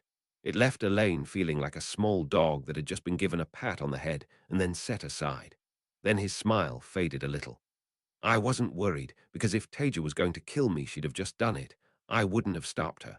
As it was, that could have been much worse. Elaine stared at him for a long moment. Because she did not kill you. Was he already going mad from the taint? She spent most of it insulting you and your choices. She did, Tell nodded, and she had every reason to. However, when you've known someone for long enough, you know them almost as well as you know yourself. What do you mean by that? Elaine asked despite herself. Light, she was having a semi-civil conversation with one of the Forsaken. The world truly had gone mad. I mean, she knows me well enough that she would know exactly what to say if she wanted to truly hurt me. She chose to insult my scar and call me an idiot. Elaine was fairly sure her language had been a bit stronger than that. She was lashing out. He held his hands out placatingly, and she has every right to. She wanted me to know that she was angry and hurt, but even if she didn't consciously realize it, on some level she was careful not to say anything that couldn't be taken back, nothing to truly hurt me. He paused and met her eyes again. Anyway, I've said far too much about your teacher. If she wants to share her thoughts with an apprentice, that's for her to decide. It's not my place. She might not have hurt you, but that is because she's a better person than you could ever be. If you do anything to hurt her more, then I will repay it to you threefold, even if she will not. Tell gave her another small smile, and then a gateway, it must have been spun with sedin, opened beside him. I hope you do. Now if you'll excuse me, I need to find Nynaeve. With that, he turned and limped through the gateway. Chapter 86. Interlude Roman 26. What's going on outside Taija's head? Chapter text Interlude Roman 26. What's going on outside Taija's head? Alexei stalked towards Edram.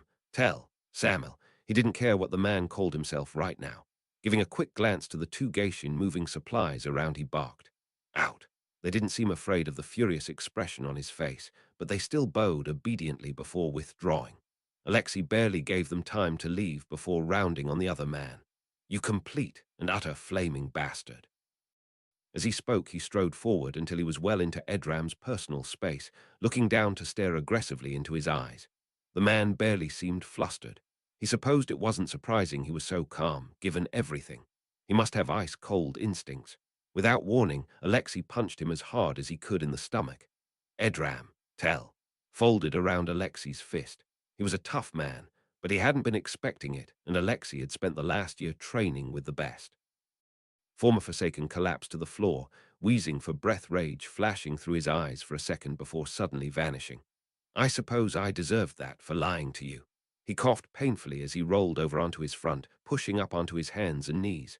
Light, you punch hard. Alexei looked down at him for a long moment before he answered. That wasn't for me. I understand why you had to lie to me. That was for using me to lie to Taija.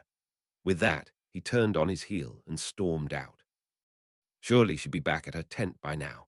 Perrin stood amidst the sharpened stakes that surrounded Immon's field, looking out across the open ground, watching as villagers dragged dead Trollocs and Myrddraal to the huge piles of burning corpses. It had been a hard-fought series of battles, but now that they'd managed to seal the waygate, he could finally be sure that it was over and his home was safe. At least for now. Lord Perrin. He winced as Abel Cawthon called for him. The man was old enough to be his father. In fact, he was Matt's father, and yet he was calling him a lord. Rand would be getting the same treatment, but worse. Still, at least he seemed to know how to handle it. Light, what had the world come to? At least Matt would be able to escape all the bowing and scraping, and everyone calling him a lord. Yes, what is it? You're needed at the inn. Aes Sedai is asking for you. Tell her I'll be along shortly. With a sigh, he looked back out at the bodies and muttered, what could Verin want with me now? A warm hand slipped into his and gave it a squeeze. I am sure she will let you know, my lord. Her voice took on a teasing tone at the last two words, but best not to keep an Aes Sedai waiting. Benny tutted to herself when she heard the knock at her door. She had been expecting this for a while now, ever since Cadswain's rather brash announcement, in fact. In hindsight, she really should have been more circumspect with her questions. Why, she would end up as subtle as Taija if she was not careful. She did hope Taija was doing well and maybe had found a modicum of happiness. Such a nice young lady, if terribly naive at times.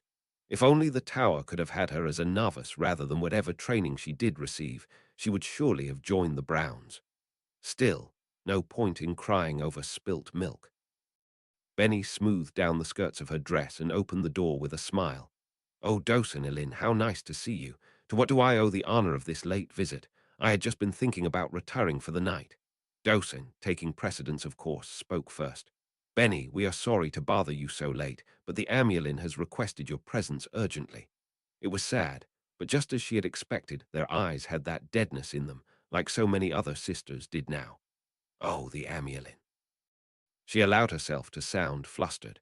What could she possibly want with me? We must leave at once, of course.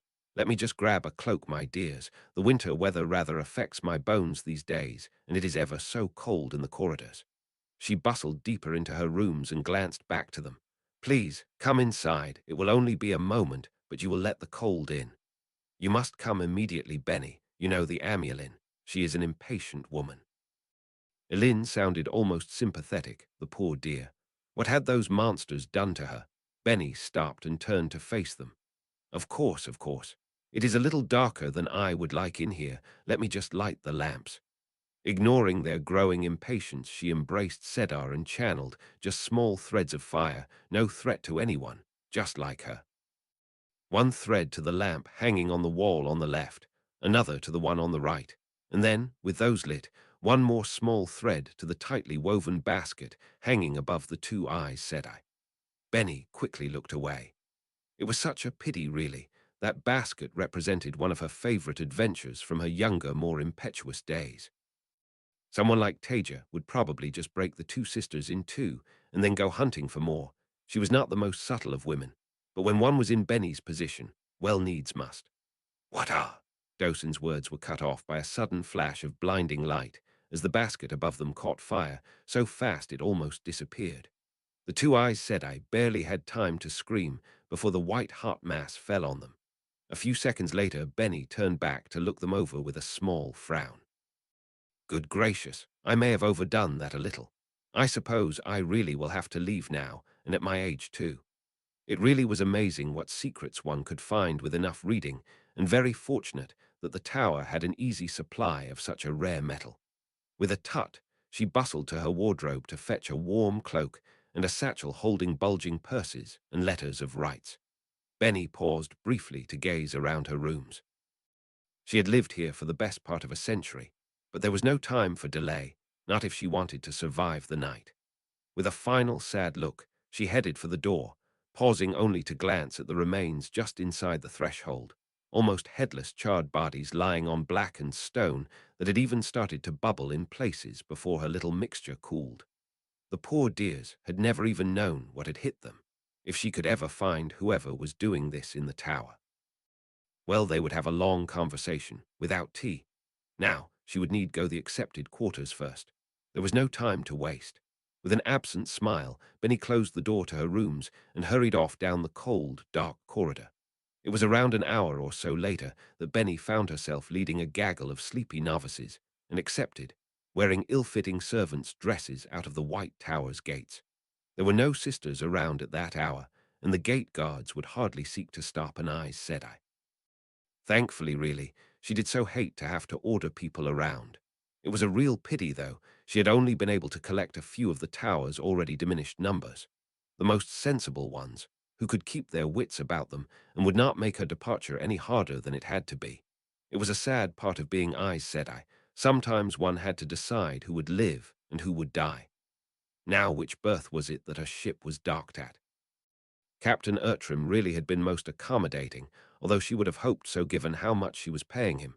Nynaeve, I need to ask you a favor. She looked up at Tell from where she was sitting. The idiot man wasn't even using that illusion anymore. "No, I don't do favors for people like you." All right, not a favor, a deal." Demandred paced back and forth in the unseen world. Messana had called an emergency meeting. He did not know what for, but he was sure it would be nothing good. Fortunately for his patience, it was not long before both she and Semirage faded into existence in front of him. The shorter woman did not waste any time. Demandred, Semirage. She gave them quick nods. We have a problem. The man that supported Rand when we attacked him in the dedicated waste. It wasn't one of their false dragons like Maghedian thought. Well, who was it then? I cannot think of many people that it would be worth wasting our time like this. Semirage was always impatient with such things, but Demandred kept his silence. For all of her irritating habits, Messana had good judgment. It was Samel. She paused after dropping that bombshell, watching their faces. Don't be ridiculous. Samel is dead, and even if he were still alive, the last place he would be is supporting Luz Thurin of all people. Demandred was inclined to agree. What evidence do you have for this? It seems rather far-fetched. 3 things. Messana held up 3 fingers, putting them down one by one. Firstly, Grendel was not punished for apparently killing him. Secondly, one of these new, resurrected, formerly dead, I'm not even sure what to call them, Chosen told me that he was the one that killed Ishamael. Temporarily, anyway. So Ishamael is back. Demandred scowled. The man was a lunatic, and for some reason seemed to hold the Dark One's favor above all others. Apparently so. Messana did not let the interruption faze her. Thirdly, Arenga, who I'm fairly sure is actually Balthimel by the way, fought Taija Kosola along with Ravin until Luz Thurin's man intervened. Wait, they what? Also, what in the great lord's name was Balthimel doing prancing around as that scantily clad parody of a woman? He could appreciate the sight, but the man, woman, was meant to be one of the chosen. It was almost as bad as Grendel, except he knew Grendel was actually dangerous under it all. Perhaps that was why Ravin was willing to work with him, Messana scowled. From what I could gather, Ravin decided that he wanted to replace his queen with her daughter, as is his wont. The man isn't a complete fool, so in case he was followed, he enlisted Arenga's help to ruin anyone who did come after him's day. What he would have done if Taija Kosola, Luz Thurin, and their pet Aes Sedai had all come at once, I don't know, though. Anyway, it seems that his idea worked. He got Taija Kosola, who admittedly did an impressively thorough job of demolishing his palace while running away from the 2 of them. Before they could finish her off, another man intervened. Based on the description, it seems to have been Luz Thurin's swordmaster, so Maghedian was right about him being the channeler. That would be neither here nor there. We know that there are occasional channelers of not insignificant power thrown up in this time. She cast a significant glance at Demandred. However, his tactics were pure war of power, and he coordinated perfectly with Taija Kosola. Ravin is dead, to her balefire, and reading between the lines, Arenga barely escaped with her life. Not that she would admit it. So you are telling me that Samel has successfully defected to work for the man he hates most in the world, and also somehow reconciled with his girlfriend, despite his betrayal of the light? Messana nodded. Fuck, this was a disaster. He needed to think, to plan. So either he is playing a subtle, long game beyond anything he should be capable of, or we have a genuine defector who has been teaching Luz Thurin everything he knows. Fuck. They needed to start planning around this. It gets better. Maghedian is fairly sure that Taija Kosola has been working on cleansing the taint. Semirage sniffed. She can work all she wants. If our own civilization could not do it, Demandred decided not to point out that it could hardly be called their civilization after what they had done to it. Then that woman has not got the slightest chance of succeeding by herself. Messana spoke slowly when she replied, forcing the words out. I would not be completely confident of that. She was poorly known due to a lack of interest in politics, but her academic credentials in high-energy particle physics, she was of more than average talent in her field. Reading between the lines of that, she was probably one of the best in the world.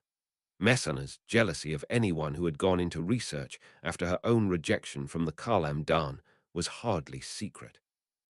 Although Demandred did wonder why she had not just applied to a lesser university, it was not like there was only one prestigious research institute in the world.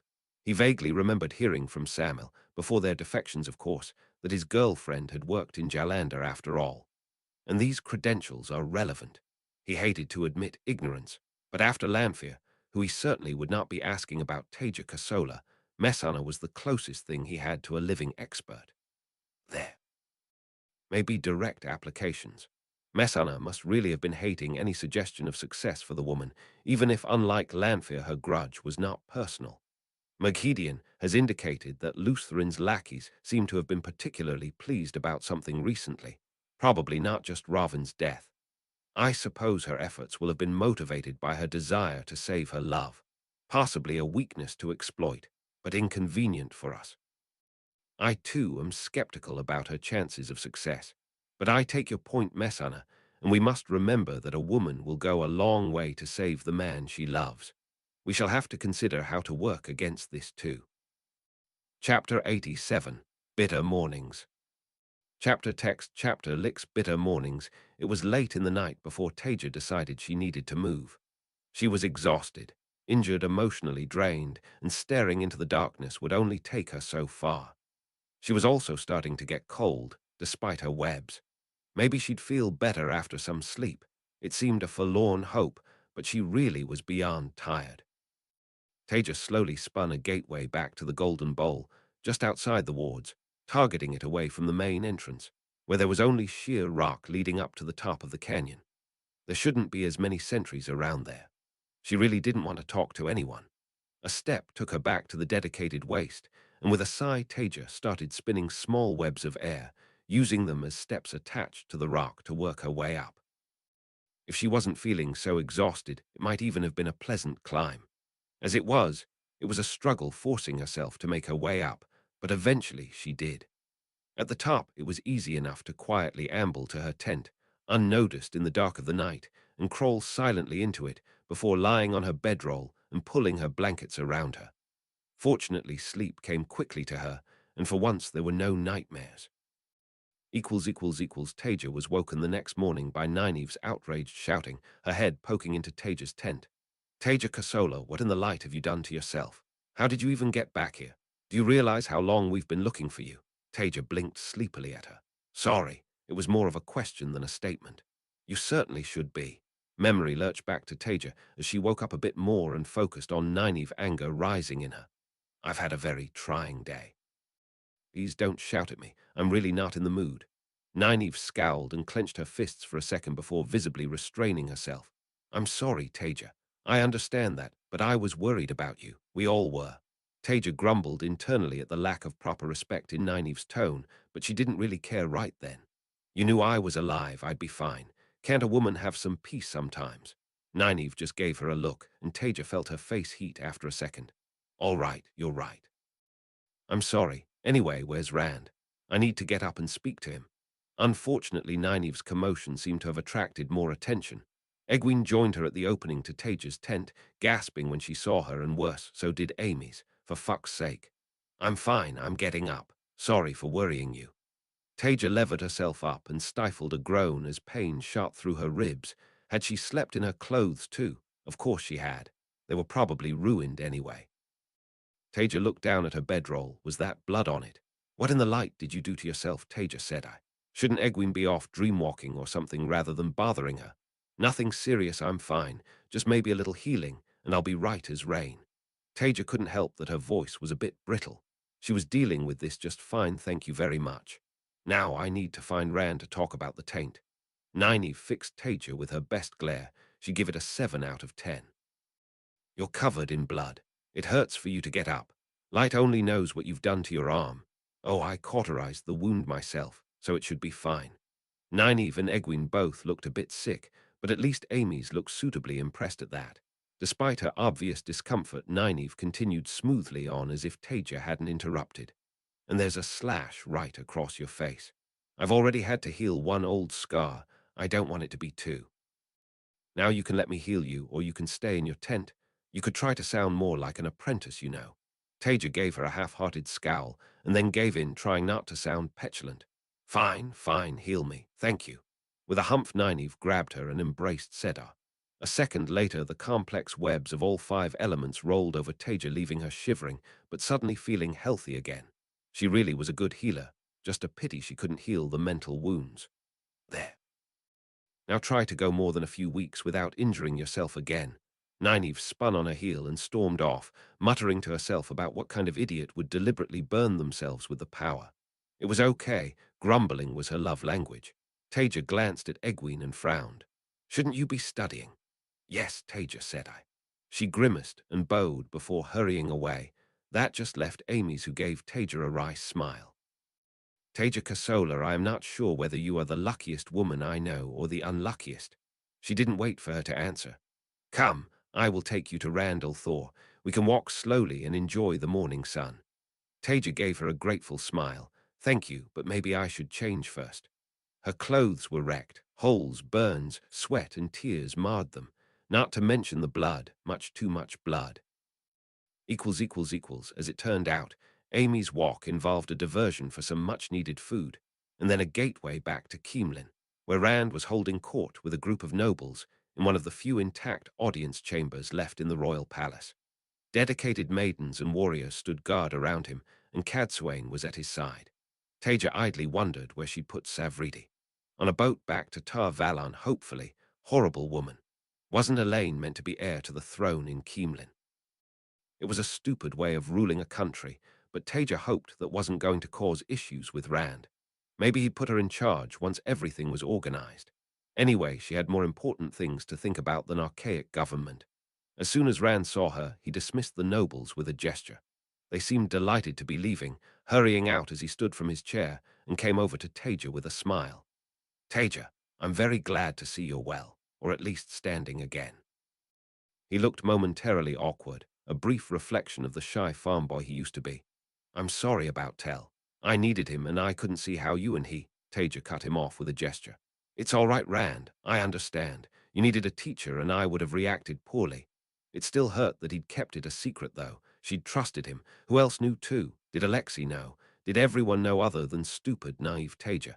He's proven himself. Her stomach clenched at the admission. "He says the right things, and for what it's worth, I believe him. Although I thought I could read him, but who knows now?" She laughed bitterly. "Anyway, he's thrown himself in front of a sword for you. He risked his life to save me. He's taken too much risk for me to say that he's still a dark friend.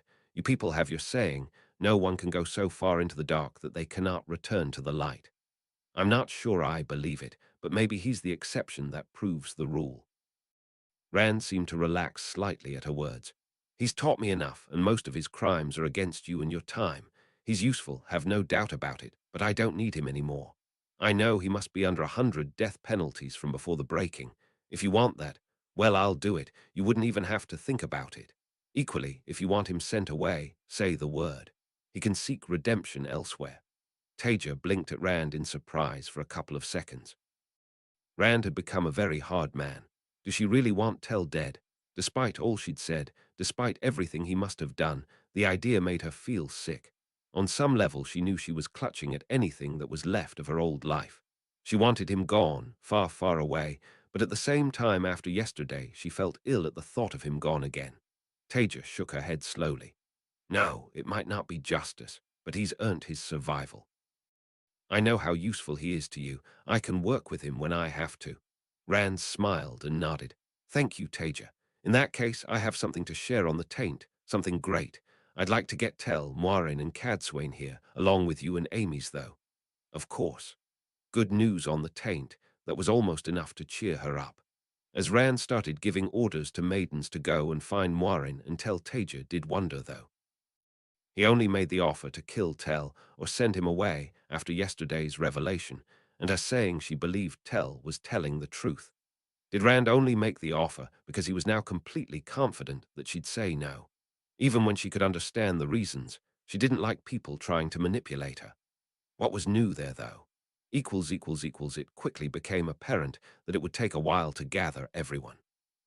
Moiraine had been visiting Siwan or something, and Amy's had already been called away on Wise One business, so Taija had some time before Rand's meeting. It left her free to follow up on she'd been thinking about for a while. Nynaeve's slightly aggressive mothering of her had only solidified her thoughts. Not everything needed to stay dead. Since she had the time, Taija traveled back to the dedicated waste, to Cold Rock's hold where she'd been speaking to a tailor. Or were they a seamstress?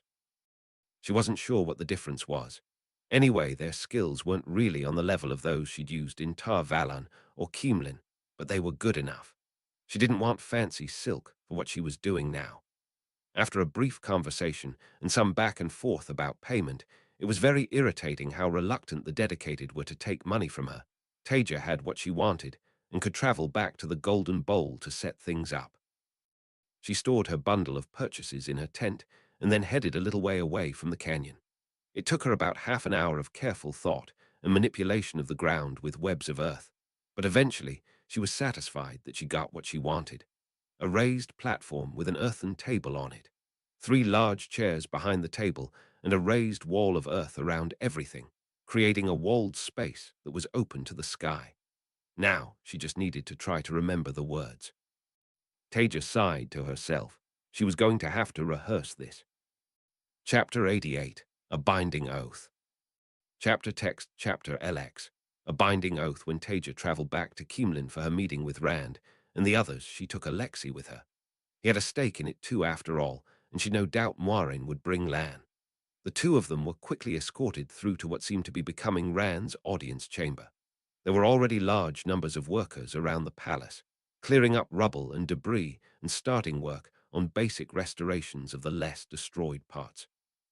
Taija was no expert, but she thought it would probably take years to finish the job, particularly without the help of channelers.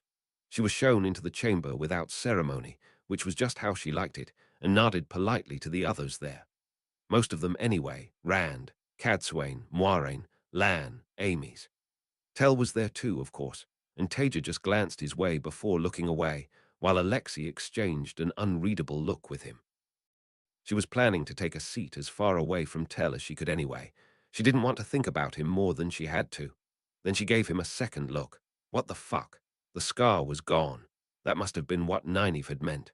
Taija wasn't sure whether she should feel betrayed or pleased that Nynaeve did it. After a long moment, Taija realized she was staring and hurried to a seat. He looked just like he did before. No, she needed to stop thinking about it. Fortunately, with her arrival, Rand seemed ready to begin. Sound vanished from the room as he presumably spun a ward against eavesdropping. Then he smiled and paused, dragging the moment out for dramatic effect. Taija Sedai has worked a miracle. She's come up with not one, but 3 ways to deal with the taint, admittedly some of more practical use than others. Because of her, I've been able to feel Sed in the way it should be, clean and untainted, even if it was only a small quantity. Of course, she's had help from some of the most skilled channelers of our time. He nodded to Moiraine and Cadsuane. He really was laying it on thick. It felt a bit unnecessary, but Taija did like being called a miracle worker. As you know, the problem now is simply one of power. There is a huge amount of taint, and we simply don't have the ability to channel the amount of Sedin or Sedar needed to cleanse it unaided. Taija Sedai has suggested using Kalendor and raiding the White Tower for their sangreal. As a final resort, we would do that, but I have something better. An illusion suddenly formed, hovering over the table. A pair of statuettes, one of a man and one of a woman, both holding globes in the air. Moiraine, Cadsuane, and Tell all seemed to be staring at them in fascination, but not surprise. Taija, on the other hand, had no idea what they were. Perhaps sangreal. So you do have the access keys, Tell breathed. That didn't sound like sangreal. However, Taija really didn't want to admit that she didn't know what they were. She gave Alexei a discreet kick under the table, and thankfully he got the message and spoke up. Rand, this sounds great, but what exactly are those? Rand gave him an amused smile. These are access keys for the Choden Cal. At the continuing blank looks from Alexei, Taija, and Amy's, he continued. They were the most powerful sangreal made during the Age of Legends. She really needed to teach him not to call it that. Taija noticed her look of distaste mirrored on Tell's face and immediately smoothed out her features. She was going to have to say something. No one was asking the questions that she wanted answered. Okay, but I've never heard of the Choden Cal. When were they made? How do you know they're so powerful? Why do they need access keys? Rand glanced over at Tell. For fuck's sake, couldn't he just answer? At least Tell had the decency to look embarrassed. They were only finished after your death. He shouldn't have been looking so sad. It wasn't fair. They were a top-secret project, the light secret weapon, but their power, well, if Kalendor is a light bulb, they'd be a blast furnace. I'm fairly sure that misused they could crack the planet in half. That's why they need access keys. Effectively, they're Turangreal that act as a buffer against the amount of Sedar or Sedin the Choden Cal would let you channel. Thank you, Tal. Rand nodded to him. Taija looked at the other women in the room. At least none of them seemed to be pleased to be hearing from Tel either. So, with these we should have enough strength to cleanse Sedin. That made sense. Actually, it was fantastic. Enough to stop thinking about Tel. However, Taija still had far too many questions. So if these Sangreal are so strong, why didn't the light win the war? Shouldn't they have been used to wipe out anything and everything the shadow threw at us? Of course, Tel answered again, but she'd known that would happen. Just after they were finished, while testing was still going on, the shadow managed to capture the territory where the access keys were being made. He looked particularly awkward, so he should. They were successfully hidden, until now it seems, but they were never used. He looked away from Taija to Rand. I hope you have them well hidden. Any of the Forsaken would do almost anything to get their hands on them. Taija suppressed a shudder. No, he'd proven himself enough. She did believe his intentions were sincere, damn him. That didn't mean she was okay with him and what he did. Absolutely not, but she couldn't let her anger and bitterness take over. That was the route he'd taken. Rand just nodded. They're well hidden. Of course, Tel's words were a major fly in the ointment from Taija's perspective. Wait, so you're saying we're going to need to use untested Turangreal connected to untested, experimental Sangreal that were built under wartime conditions? Rand nodded. He seemed far too relaxed about that. Unless you have a better way. Taija wasn't sure he got how stupidly dangerous that was. She thought for a few seconds before admitting, no, I don't have a better way, but do you have any idea how dangerous using them would be? I'm sure you'll tell me. He didn't have to sound so sardonic when he said that. Just because she seemed to be the only person alive who thought safety wasn't a dirty word, she'd ignore his cheek for now. Well, what's the plan? I think that's more of a question for you. It's your web. You'll probably have to be the one spinning it. Oh, light. He was right. For some reason, she hadn't really imagined that. Right. Well, yes, you're right. It probably needs to be me. Nynaeve might be able to as well, but she doesn't have my strength quite yet, and I don't think she'll be able to make as efficient a web. Does efficiency matter so much? He shouldn't interrupt her when she was thinking. Yes, it does. Two reasons. One is the better spun the web is, the less Sedar is needed relative to the amount of sedin or taint, and the other is that the web gives off light and heat as a side effect, and the less efficiently it's spun, the more of that there'll be. How much light and heat are we talking about? Taija shrugged. It depends how powerful the Choden Cal are, but even a small amount of taint turned sand to glass when I was testing it, so quite a lot. Give me a week to improve the web and I'll reduce the side effects, but we're risking melting straight through the planet's crust and killing ourselves in the process. Could we spin barriers all around it to keep the heat in and from affecting us? Tell injected. Sure, if you want to recreate improvised nuclear fusion as part of the cleansing. For such an intelligent man, Tell could have learnt a bit more science. Common tongue, please, Taija. What were you saying to Tell? Oops. Sorry, Rand. Taija took a moment to try to translate. If you heat something up enough and also compress it in place, then you can start a reaction where the tiny bits that make up the world start sticking together and releasing energy while they do it. This would risk making a very, very big explosion. There, she could break these things down to make them understandable. All right, so no enclosing it. What if we did it by the sea? Taija blinked. That's actually a very good idea. Seawater for cooling would probably do the job. We'd maybe want to create some kind of barrier for the steam, because believe me, there would be a lot of steam, and it would create a localized ecological disaster. Worth it, though. But that would work. Excellent. So how do we do it? This kind of power is not something to be trusted lightly to anyone. I'm very reluctant to allow anyone else to touch the Choden Cal. He paused for what looked like a brief internal battle. I trust you, though. It was nice that he did, but he'd bloody well better after everything she'd done for him. I think it has to be you and me in a link. Taija tried not to squirm. She really hated linking. I'll have to lead if I'm to be spinning the cleansing web.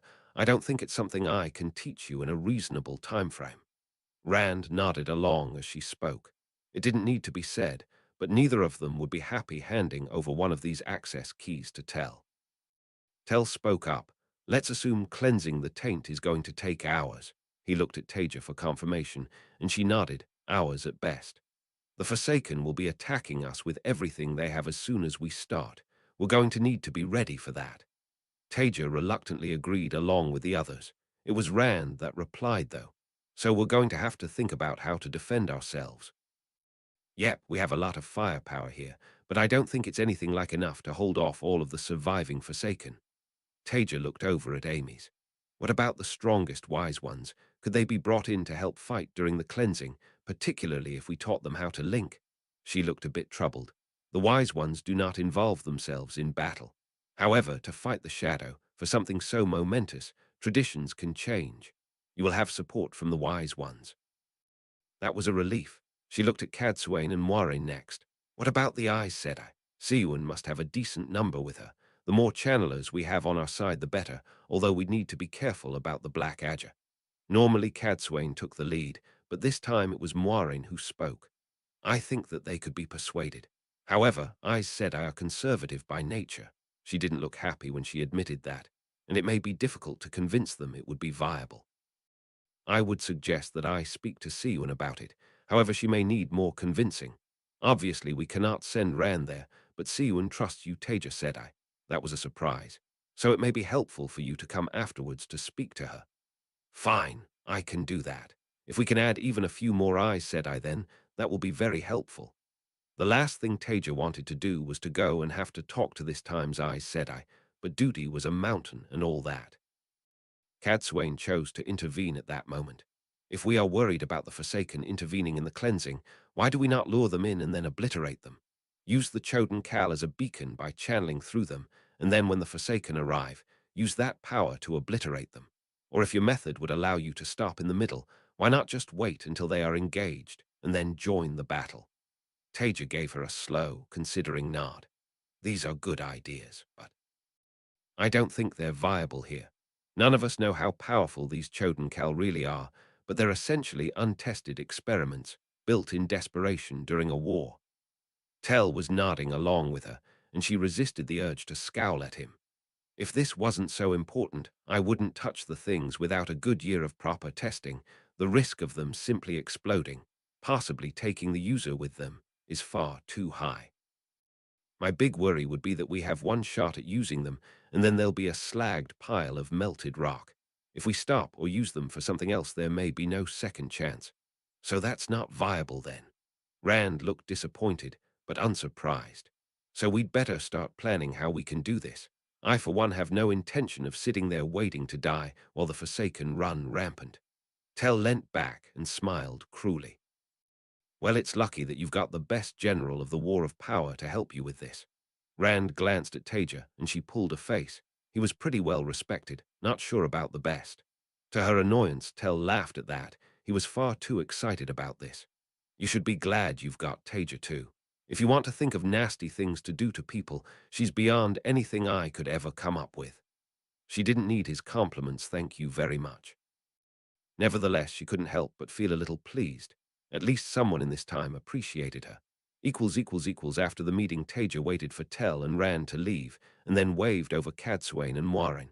Do you mind if I take a minute of your time? I was hoping to get your help with something, in private. Once she was safely alone with them, out of sight and behind wards, Cadsuane asked, What can we do for you, Taija Sedai? I wanted to talk about the Oath Rod. Taija spun a web and an image of it appeared in the air. I think Tell is probably telling the truth, but when you have someone like him, probably isn't good enough. I was hoping to get some additional assurances, just for my peace of mind, and your help would be very useful for this if you're willing to give it. We may need to be away for a day or two, though. Of course, Taija said let us discuss what we can do. A couple of days later, Taija visited Tell in his new room in Camelin, with Moiraine and Cadsuane following in her wake. There was no need for Rand to know about this. He seemed to trust Tell by then, and Taija wasn't sure how happy he'd be with what she was about to do. Fortunately, there were advantages to Moiraine and Cadsuane being the unpleasantly cynical women that they were. If she could be more certain that Tell had been 100% truthful, then that did open up tactical and strategic options for her and for Rand. Taija knocked on the door and at Tell's, Enter, opened it and went in. Tell's face briefly lit up when he saw her, and Taija's stomach clenched at the sight. She shouldn't have gone on about the scar to him. Now that it was gone, it just made it that much harder to look at him. So many happy memories, those rare uncontrolled smiles. No, she needed to keep her mind on track. Anyway, he went back to his usual guarded self when he saw the two Aes Sedai behind her. "Can I help you, Aes Sedai?" Taija hated the polite distance in his tone. She hated that she hated it. Still, she had a task there. Taija glanced at Cadsuane, and she spoke, playing her role. "We have been speaking with Taija Sedai about how you might be able to truly show your remorse." Moirin followed on. "There are ways to use the power that can ensure a person's behavior." And that was Taija's cue. "I'm sure you know, the White Tower has a binding rod. It's surprisingly poorly guarded, particularly when you can invert webs and have a couple of the tower's Aes Sedai to help you obtain it." Cadsuane smiled in a predatory way. No doubt Aleda would be most surprised to learn it was gone. Tell's eyes widened as Cadsuane took a silk-wrapped bundle out of her bag and almost reverently unwrapped it. Taija smiled too, showing a flash of teeth. "I want you to bind yourself in 3 ways. First, to serve the light fully and honestly. Second, not to attempt to deceive me or Rand in any way. And third, never to unbind yourself without me or Rand's freely given permission, without any form of compulsion." She very deliberately hadn't shielded Tell. She wanted him to think that he had other options than binding himself. She was confident he wouldn't hurt her much anyway, and frankly, he should know Moiraine and Cadsuane made worthless hostages against her, so his only real option would be running. For a long moment Tell stared at the ivory rod in Cadsuane's hand. "You do realize if I do this it will cut my life short by centuries. Mark me as a criminal to anyone who knows." Taija nodded. "I do." After a long pause she added, "If you serve loyally and we both survive the last battle, then I'll release you." Emotions flickered across his face, too fast for her to read them, and then he grimaced, reaching for the rod. "Fine, I'll bind myself. It's no more than I deserve." Taija could tell he was keeping himself under rigid control, but his hand was trembling just a little as he took it from Cadsuane, and she wanted to sag in relief. At the same time, she felt sick, making him think she was doing this to him. He'd certainly earned it, but at that point she didn't want to hurt him. She never did really. She just wanted him to be somewhere else, away from her. He looked at the 3 of them expectantly. "Well, tell me when you're ready. I assume you don't trust me to provide the power myself." Taija gently reached out to take the rod back. "It's okay, Tell. I just wanted to see whether you were willing." This time he sagged with relief. "You mean I don't have to?" He looked at her face. "Oh, Light, it was fake, wasn't it?" Taija tried to keep her face as blank as Moiraine and Cadsuane's as red bloomed in his cheeks and anger in his eyes. That was very cruel." Taija shook her head. "Not cruel. Necessary. I needed to know how sincere you are. I can't trust my own judgment after." She didn't want to say it out loud. She could see he was still angry, but he pushed it down. "All right. Fair enough. I deserved that. Hopefully, I've just earned a little bit more trust." Taija had to suppress her own spike of guilt. Why couldn't he be more of a dick about this? Chapter 89.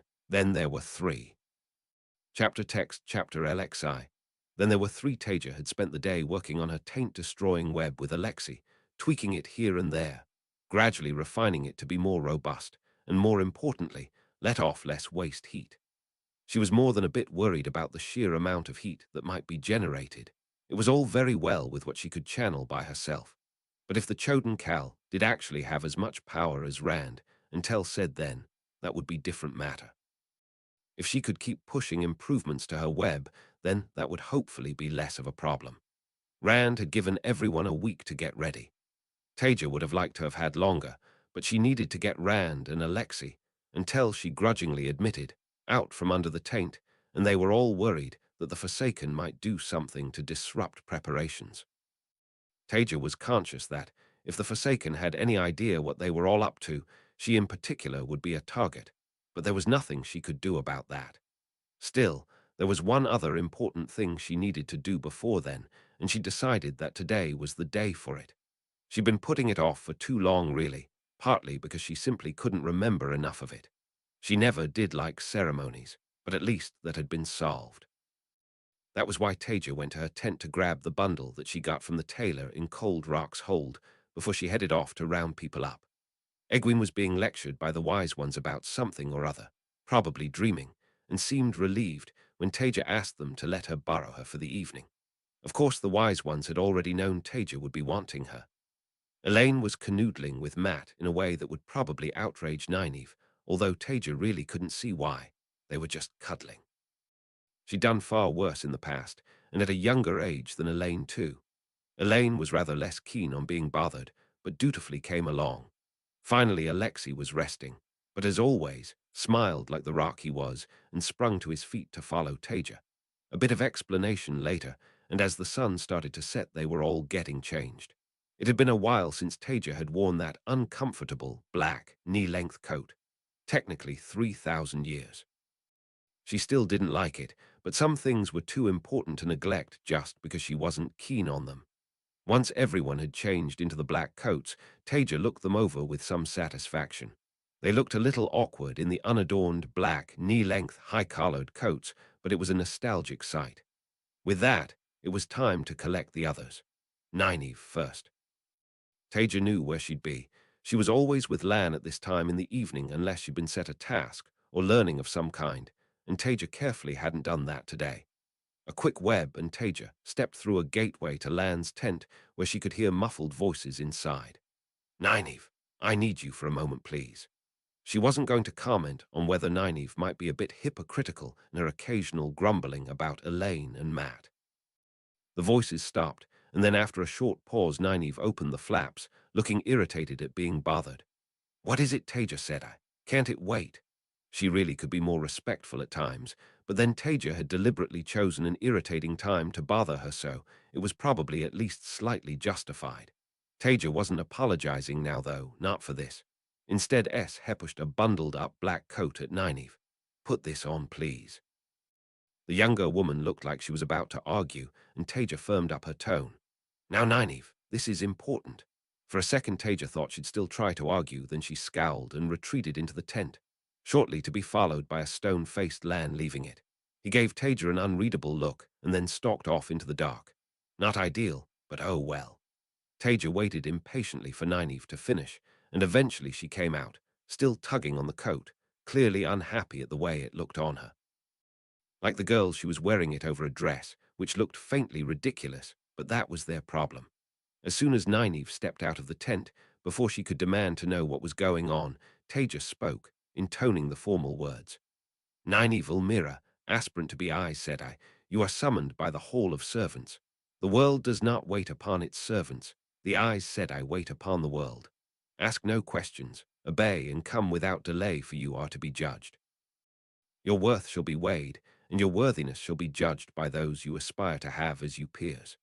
Nynaeve looked at Taija blankly for a second, and Elaine gasped behind her. Then Taija remembered that her language was yet another thing that was gone from this world. She wasn't going to let that ruin this. She smoothly switched to what they called the common tongue. Nynaeve Ulmira, who wishes to become an Aes Sedai, you are being called by the Hall of Servants. The world won't wait for you. Aes Sedai must wait on the world. Don't ask any questions. Just obey and come with me, because you will be judged and assessed by those you want to become. It wasn't quite right, for fuck's sake, but she got the gist. Taija would have just used Nynaeve's language, but this was really important to her. She didn't want to lose yet another connection to her own time, and this was all meant to be done in the old tongue, as they called it. Still. Taija glanced at Elaine. Please, could you translate in future? Nynaeve was staring at Taija. I didn't realize you actually knew my surname. What the fuck kind of response was that? Of course Taija knew her surname. She didn't walk around with her head that far in the clouds. Shut up, Nynaeve. Just do as you're told and follow me. Rand next. Taija traveled to Keemlin, still grumbling to herself on the inside, and led her gaggle of followers through the ruins of the palace to where she knew he'd be.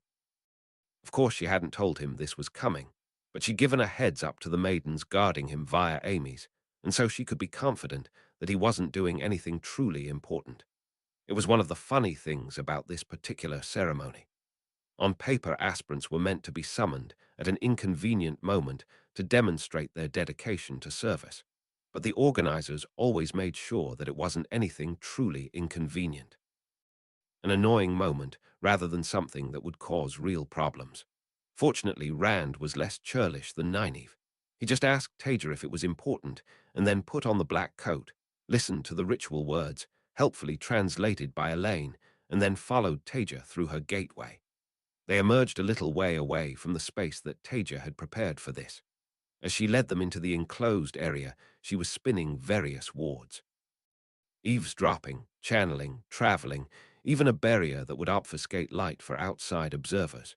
It wasn't that she was going to be doing anything that was a real secret, but it was still meant to be a private ceremony, open to aspirants and Aes Sedai, real ones only. She glanced over the rim of the space she'd made, and then gave a tiny shrug before continuing. When Taija entered the space she'd made, she gestured at the others to stop while she went to the raised platform, climbing onto it and settling down into the center chair. It felt wrong sitting there in the middle. She was more than qualified. She'd been an Aes Sedai for over 150 years. She had a third name. No one would question it. But still, it wasn't her. Worse were the empty chairs on each side of her. A stomach-churning reminder of everything that was gone. There should have been 3 of them there. That was always the way. Taija couldn't think too much about that, or she wouldn't get through this. It was meant to be a happy event, not a miserable one. She channeled, and a pair of bright balls of light flashed into being above everyone's heads, banishing the darkness. Tugging on a tied-off web behind her made the ancient banner of the Aes Sedai unfurl to hang down the wall over her head. Red background with the divided circle in black and white, flying defiantly for the first time in millennia. Taija took a deep breath. It was time to begin. Tell sat cross-legged on the wall of earth, surrounding the space Taija had made. Inverted webs surrounded him, concealing him from sight, sound, and smell. As long as he didn't move, and she didn't start actively searching for intruders he'd be impossible to find. It had been a risk doing this, but he just hadn't been able to stop himself. When Taija had awkwardly come to him to ask him about the words for the ceremony, it had set him longing after yet another loss. Of course, it was typical of her to have forgotten the words. He was sure part of how she managed to be so brilliant was by filing anything she considered useless in her brain's waste disposal. Tell didn't miss the way she glanced at the empty chairs. It was enough of a wrench for him seeing them, and he'd had rather longer to get used to things. She looked so small and alone in the middle chair, she shouldn't have made it so big. The gigantic banner gently fluttering from its hanging behind her, Taija began to speak. "We are gathered here today to witness the testing of 2 aspirants who wish to become Aes Sedai. They shall be called upon to demonstrate their worth, their skill as channelers, and their potential as servants of all.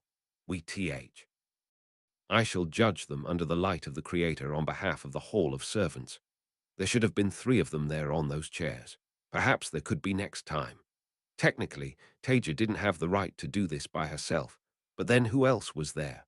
Whatever he'd done to redeem himself, he'd given up the right to call himself Aes Sedai, and every single other one was dead. Tell listened as Elaine repeated Taija's words in her language. It was probably a good thing. Elaine spoke their language far better than any other noble or modern Aes Sedai he'd met. Taija, on the other hand, still sounded like an Andoran peasant and often made grammatical mistakes when she spoke their common tongue. "The empty seats to my left and to my right stand for remembrance.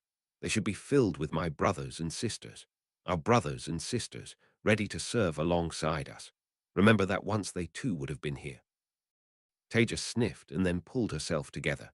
Too many have been lost, to the shadow, to the madness, and simply to the grinding of the wheel. They were loved and they will be remembered. She must have been feeling particularly mawkish to add that to the ceremony. Then again, he could understand why she felt that way. So many people gone, so much had been lost, so many of them his fault. Nynaeve Ulmira stepped forward. Nynaeve shuffled forward, looking nervous and glancing around her. Of course. Taija hadn't actually told any of them about this, not even in the abstract. How could she be so bright, and yet so obtuse sometimes? Presumably she'd filed this away under pointless ceremonies in her head, and so put it to the back of the queue for teaching. That was why she'd had to come to him and ask him to remind her of the words she was meant to use. He'd had to resist the urge to tease her at the time, but now, seeing this, it was painful. She'd always hated anything overly formal, but he knew she desperately wanted their time back, or at least the best bits of it, and she was trying to do that here, despite everything. He should be there beside her. If he hadn't fucked everything up, Nynaeve Mirror, for your service the world, the rediscovery of true healing, and the use of the full 5 elements in it, your character is judged to be worthy of calling yourself Aes Sedai. However, to be a servant is not just a question of character. Many good and worthy people are not Aes Sedai, and there is no shame in that. To join our ranks, you must also demonstrate your ability as a channeler. To be Aes Sedai is to have precision and dexterity, true control over the flows that you command. Please embrace Sedar and demonstrate your healing web. After Elaine finished translating, Nynaeve looked even more confused, but Tell could only assume she'd obeyed. Nynaeve had strength to spare, but of course that wasn't really the test. He wasn't sure what the modern-day Aes Sedai did to test their aspirants, although he was sure he'd heard they had a minimum strength limit. The test here was nothing to do with strength. Aspirants would be assessed on how precisely they could form a web that was appropriate to their strength. True skill was shown through the art of spinning, not crude brute force flinging around of Sedin or Sedar. He watched Taija. Her face was unusually stern, not showing any emotion as she surveyed Nynaeve. Of course, Nynaeve would pass. If Taija hadn't thought she was ready, this wouldn't have happened. A moment later, Taija smiled and nodded. Thank you, Nynaeve. If you could step aside, please. Interesting, she just cut out half the exam. Normally, there would have been a harsh interview about their future plans, morals, and current activities. Practically an interrogation.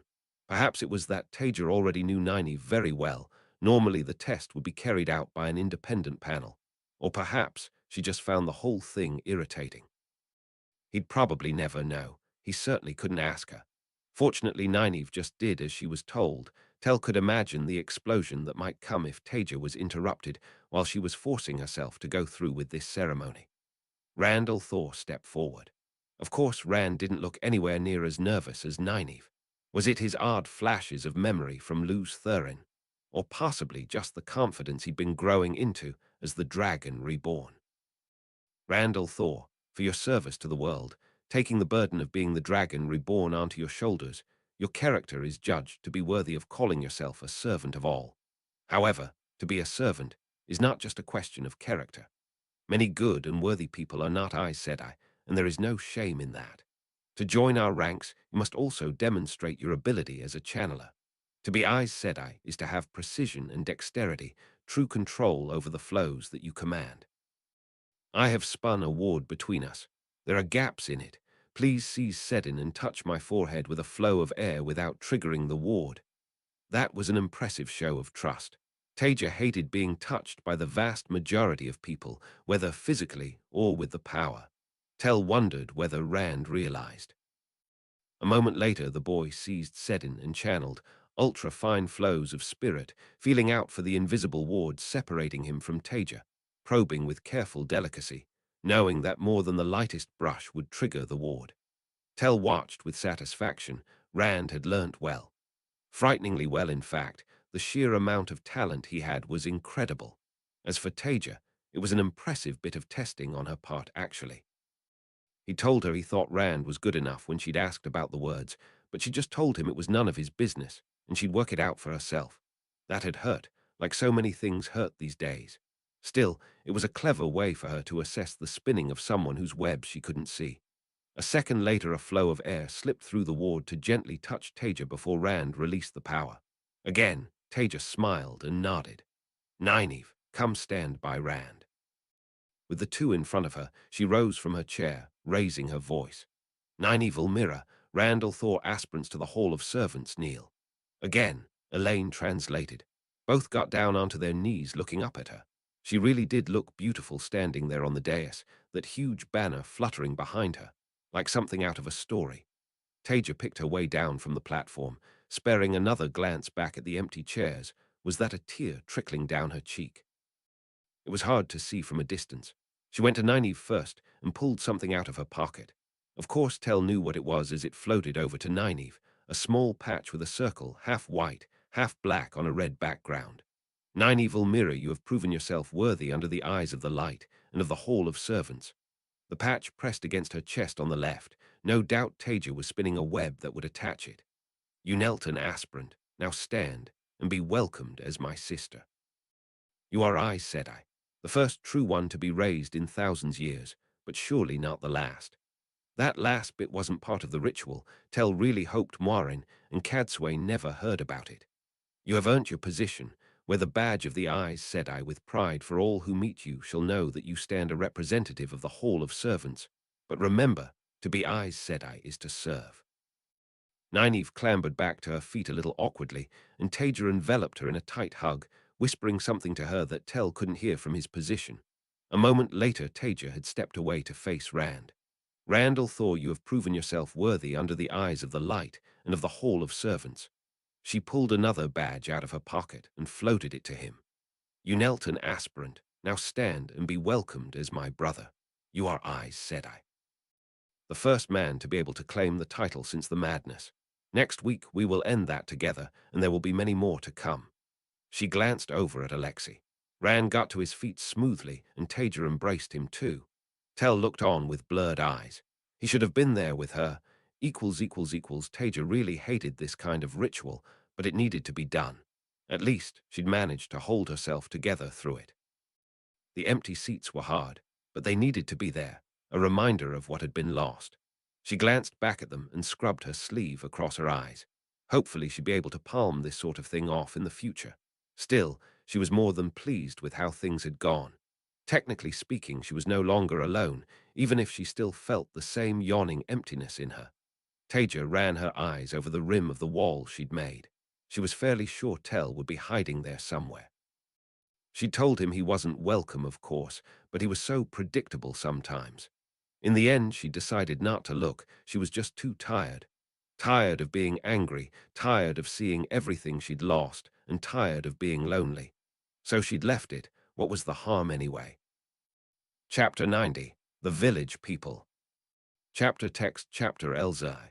The village people. The next day, Taija needed to go and visit Siwan and her Aes Sedai. She wasn't particularly happy about it, but Moiraine had told her that she wasn't sure she could convince them to help by herself. At least she'd finally been told where they were, not knowing that had been irritating. In the evening, after another day of working to refine her taint destruction web, Taija spun a gateway to a little way outside the village they'd taken over before trudging through the snow to it. She spotted one or two men in the woods by the road shadowing her as she walked, which meant there might well have been more she didn't see. Taija was very conscious that she was going somewhere with at least 100 Aes Sedai, very few of whom actually knew her. Eleda's proclamation of her status as Darkfriend weighed heavily on her mind. Surely Siwan would have corrected that, though. Moiraine had assured her that she'd be expected. Nevertheless, she drew deeply on Sedar through her angriel. She'd really rather not have come alone, but who else could she have brought? Alexei would have been a nice trump card, but he was still growing into his strength, and if they realized what he was, his position wouldn't give him any protection against Aes Sedai looking to sever him. Taija shivered at the thought, and it had nothing to do with the cold. Given the way Aes Sedai behaved, they'd probably just try to treat the girls as runaways if she brought them. Guaranteed conflict there. Obviously Rand couldn't come. Putting that kind of temptation in the Aes Sedai's laps would be idiotic. Wise ones would hardly have been helpful either. Taija might like them better than the Aes Sedai, but they were hardly discreet or able to show humility when necessary. The obvious solution would have been Tell, but he was just Taija sighed, just no. When she reached the edge of the village, a pair of armed men stepped out, active camouflage cloaks wrapped around them and hard eyes looking her over. "Can we help you, mistress?" Taija met their eyes. "My name is Taija Kosola, Myrnin. I'm here to see the Amulin I'm expected." She wondered if she should have just called herself Taija Sedai, but who knew what the people here knew about her? Their eyes narrowed at that. They bowed, and one of them hurried off further into the village, presumably to pass on news of her presence. "If you could just wait here, Mistress Myrnin, you will be attended to shortly." Taija had a few minutes of waiting awkwardly in the snow. The guard resisted her attempts at striking up conversation, and as time passed, she started to get irritated, although at least the cold wasn't a problem with some surreptitious webs. The trick was getting them just right so that she wasn't obviously steaming. Eventually, a harried-looking young woman came trudging through the snow. Taija could see the banded hem of an accepted's dress poking underneath her thick coat. "Mistress Myrnin, please could you follow me?" Taija resisted the urge to correct her on the naming conventions of her time or to demand her title, and duly followed. She was here to be diplomatic after all. Taija headed deeper into the village after the accepted and was led to the common room of an inn. At least it was warm inside with a roaring fire, but again she was told to sit and wait. Was this some kind of power play? There were a fair few armed men casually sitting around in the common room, along with a couple of Aes Sedai. Perhaps they were their warders. They were all chatting to each other, while the accepted sat slightly awkwardly to the side, but Taija still felt watched. This was feeling a bit too much like she was being treated as a threat rather than an honored guest. They were probably just paranoid. Taija knew Aleda's faction outnumbered them significantly, and they'd be worried about the Forsaken. Still, some precautions wouldn't go amiss. She started spinning inverted webs and tying them off with complex, contingent triggers. It took her a couple of minutes, but by the time she was done, most of the stone floor and wooden ceiling beams were set up to explode violently if she released the power for more than 5 seconds, or just if she touched them with the right web. If this was a trap, they shouldn't have left her time to prepare. Everyone knew that if you let a skilled channeler set the battleground, you were at risk of running into nasty surprises. Then again, maybe they'd forgotten that in this time. More time passed, and Taija ended up gesturing the accepted over from where she was talking to one of the armed men. What exactly is going on here? My time is extremely valuable, and currently it's being wasted. Siyun was expecting me, so why is there a delay? The accepted gasped, and Taija resisted the urge to groan as she realized she'd referred to Siwon by her first name. She'd probably offended the whole room now. Both of the Aes Sedai stood and came over to her. You will be wise to show proper respect, girl. The Amulin is not a patient woman and will not tolerate being spoken of like that, let alone in front of Aes Sedai. Now sit down and be silent, or you will find that our forbearance is limited. Taija stood too, ready to give them a piece of her mind.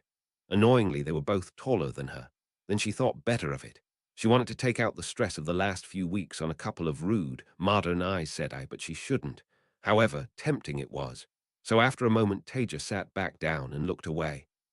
Wise of you, girl. The Amulin will hear of your disrespect, but you are sensible not to make things worse. They went back to their seats while the accepted stared at Taija as if she was completely insane. Perhaps she was given she'd come here.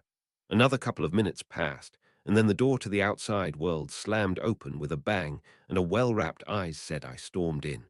She was holding Sedar, that was enough to get the other two looking up at her as well. She scanned the room until her eyes landed on Taija. Are you Taija Kosola? Her voice was as haughty as her face.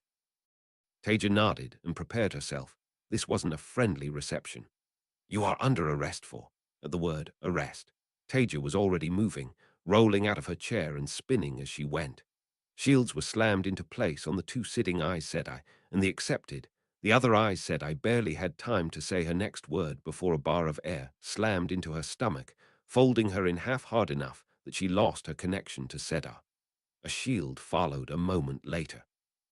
Impressively, the men were already out of their chairs with swords drawn, but that didn't stop Taija from binding them in air. A storm of shouts and protests erupted from around the room.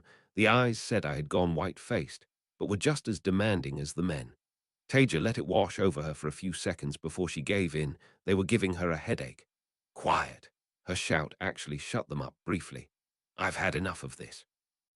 You will refer to me as Taija Sedai and show proper respect, or I will make you regret it. Now shut up, while I think about what to do. How dare you? Why I shall. Taija cut off the sound from the outraged Aes Sedai with a small ward against eavesdropping.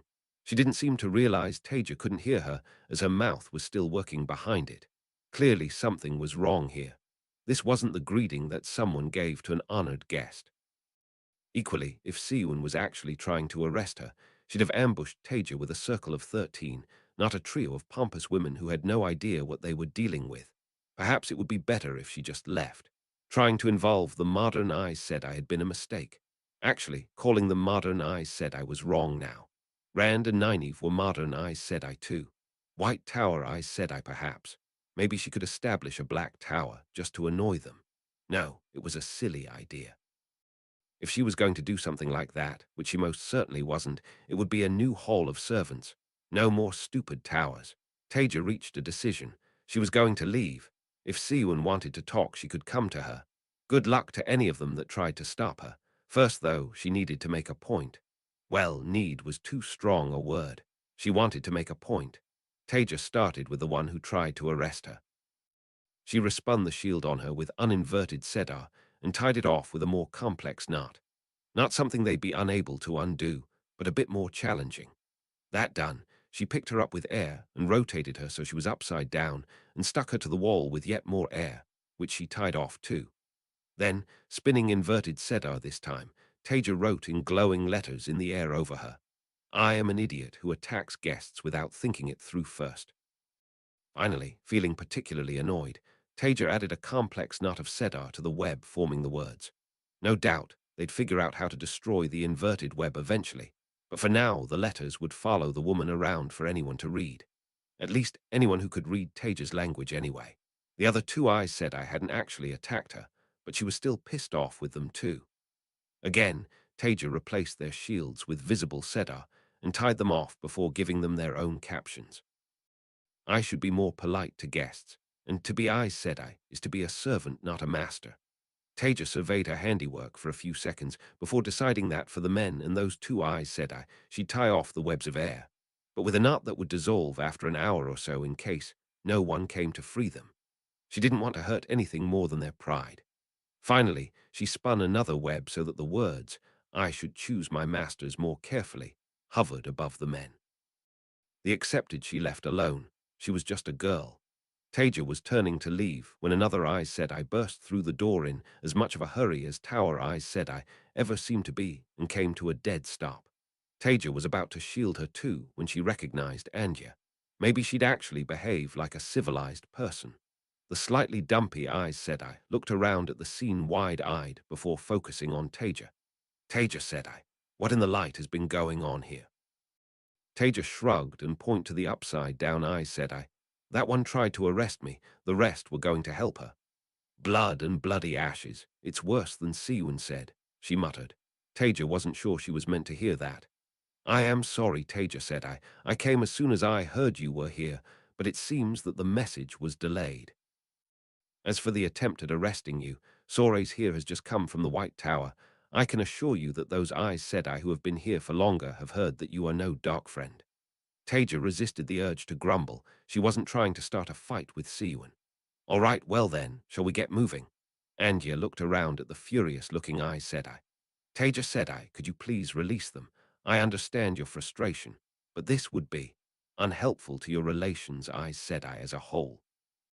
Of course she'd be worried about her own dignity as an Aes Sedai. "Oh, all right then, fine. But the shields are staying. Someone else can fix that for them." Taija quickly undid the various tied-off webs and lowered Sorays to the ground. In a burst of generosity, she even put her down feet first. "If any of them bother me again, I'll make the words permanent, though." That was a lie. While she could certainly make them difficult to remove, they'd work out how to get rid of them eventually. "I am sure they understand," Taija said. Andia shot them a warning look at the same time as she bustled up to Taija and started urging her out. In no time at all, Taija was taken into a stone house. There were guards outside it, although they didn't try to stop the two of them. Her thought that it must have been where Siwyn was quickly confirmed when she was shown into her study. "Taija said, it has been a while." Taija gave her a polite bow. "Siwyn said, it's nice to see you again." She was at least a familiar face. As was her wont, Siwyn didn't waste much time on small talk. "So Moiraine tells me you believe you can cleanse the taint and you need the White Tower's help." Taija resisted the urge to point out that Siwyn hardly had the White Tower there. Instead, she just nodded. "It's not a matter of belief. I can do it. Moiraine will have told you that too. What I need is defenders. When we do it, it's going to take hours, and it'll be felt over the entire planet world. That means the Forsaken are going to turn up, and they'll be desperate to stop it. Obviously, Rand has his allies, but we need as many channelers as possible to stand between us and the Forsaken while it's being done. Having a few circles of 13 eyes, said I, as part of that would make me feel a lot better." She wasn't going to tell her about all the other preparation she was doing. Operational security was a thing after all. Siwyn stared at her uncomfortably long and hard. "What you and Moiraine are saying should be impossible. Your entire civilization failed to do this, as did everyone else for 3,000 years afterwards. Why should I believe you can?" Taija suppressed her anger. Siwon had a point. From her perspective, it was impossible. Why would I lie to you? I've got nothing to gain from it. Yes, my people did fail, but their efforts were constrained by the war and by the breaking itself. I suspect everyone who could successfully have done it was dead before the taint appeared or soon after. As for it being impossible, before you met me you'd have said that traveling and inverting webs was impossible. I've spent months working on almost nothing else, and I've found a solution. I can do it. Rand believes me, Moiraine and Cadsuane believe me. What more do you want? Siwon leant back and rubbed her temples. Very well. You will have my support. However, if we are to fulfill your desires, we will need the approval of the Hall of the Tower. You will need to be revealed to them. You haven't told them about me. They know that you are not a dark friend, and that you can channel and have been a valued ally of the Tower, little more. I felt that having the full extent of your abilities would be a valuable trump card. Well, Taija really didn't want to have to make a speech, especially to those women, but if needs must, fine. At least then maybe they'll stop denying that I'm Aes Sedai. There is that, Siwon nodded. I suppose I should probably dress up for it too. Siwon looked her clothes over and nodded. Going dressed as a man will not help your case. They are not as used to your quirks as I am. Taija didn't take the bait. She already knew how she was going to dress. When should I come? I've got a lot of work to do, so I'd appreciate it if we could avoid wasting my time next time. Siwon's eyes tightened, but she didn't snap back. Tomorrow, at fifth bell. Taija worked out what that meant after a second and nodded. I'll be there. Now, I also had another proposal for you, one that I think you might find quite helpful. The next day Taija headed back to Siwon's village. This time, she was wearing the full official regalia of an Aes Sedai of her time, just like she had 2 days ago. The long black coat perfectly laundered, the badge of the Aes Sedai proud on her left breast, and the golden globes on her collars. She rather wanted to bring Nynaeve too, but the last thing she wanted at that point was an argument over the newly promoted Aes Sedai status. In the end, Taija settled for Cadsuane coming with her. Moiraine was of course already there. Apparently Cadsuane was practically a legend among the Tower Aes Sedai, so having her there should hopefully brush aside any irritations. Taija also trusted her reasonably well not to stab her in the back, and with her angriel and array of Turangriel, she was a dangerous combatant in her own right. It also helped that, reading between the lines, Cadsuane didn't appear particularly keen on submitting herself to Siwon's authority. Fortunately this time there were no difficulties, although Taija was left waiting in a side room outside the in-common room that they rather grandly called the Hall of the Tower. A ward against eavesdropping surrounded their hall, so she couldn't even listen in to what they were saying. Trying to get past it seemed like a bad idea at that point, so Taija just sat and stewed. She wasn't exactly happy about having to make a speech to a bunch of sitters. Normal Aes Sedai were bad enough. Cadsuane must have picked up on her discomfort because she actually gave her an encouraging smile. Do not worry, Taija Sedai. After the Forsaken, what is a bunch of squabbling women to you? Taija returned her smile after a second. You know, you can stop calling me Taija Sedai. I know you modern Aes Sedai don't do it with each other, and in my time it would be considered extremely formal to the point of rudeness. I've just insisted on it because, well, so many of you have called me girl or been rude that I wanted to make the point. She gave her an awkward shrug. Cadsuane looked at her for a long moment and then laughed. Oh dear, well I suppose we have earned that. You may of course call me Cadsuane. They were probably never going to be great friends, but it was still progress. It was a few minutes later that Taija was called to face the sitters. She stepped through the ward into the common room, and there was almost as little noise as there was from outside. Just 18 stone faced Aes Sedai staring at her from their chairs, and Siwon and Shiriam stood in front of them.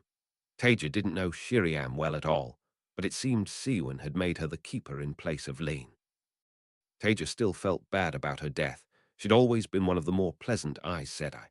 Taija put her thoughts of Lean aside and surveyed the sitters. She refused to be intimidated by these women. They might think they were hard, but they hadn't seen half of what she had, and she'd met plenty of harder people over the years. If she could be the headline speaker at a seminar at the Kalam Dan as a professor from Jalanda, then persuading these women would be nothing. Siwon at least gave Taija a nod. Welcome, Taija, said I. She saw a few of the sitters frown at the title. Siwan had said she'd tell them who she was before she arrived. The sheer arrogance of these women was unbelievable. Still, she needed to be diplomatic. They should be on their knees in gratitude, thanking her for solving one of the biggest problems of their world, but instead she was going to be politely asking them if they'd deign to help her. It was utterly infuriating. This was more important than that, though. She needed to keep her temper under control. Of course, Siwan couldn't see Taija's internal turmoil and smoothly turned her attention back to the sitters. This is Taija Kosola, Marinen, the woman I have spoken of. Through a miracle of the Creator, she was released into our time around a year ago, and since then she has worked tirelessly for the light. She has contributed to some of the greatest victories we have seen in the war against the Shadow, and has been a loyal aid to my own efforts. Taija bloody well didn't work for her. Breath.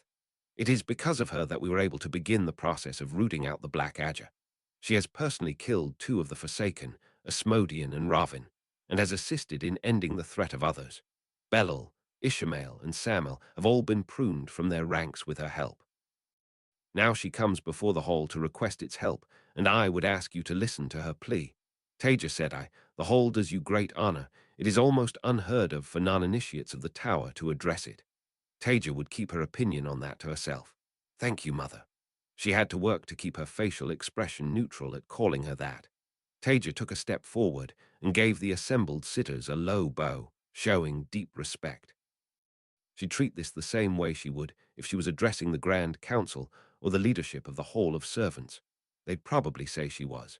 Ha! Honored sitters, I thank you for inviting me to speak to you. The Amulin has already told you a bit about me. Let me expand on that. My name is Taija Kosola Mernin. I became Aes Sedai more than 3,000 years ago in what you would call the Age of Legends.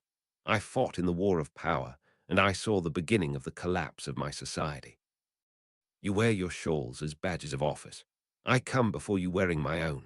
The black coat of an Aes Sedai, a badge on my breast, and the globes on my collar. These mark me out to people from my own time in the same way as your shawls and ageless faces do now. I spent long years fighting the Shadow, seeing the worst depravities that it could inflict on the world before I was trapped.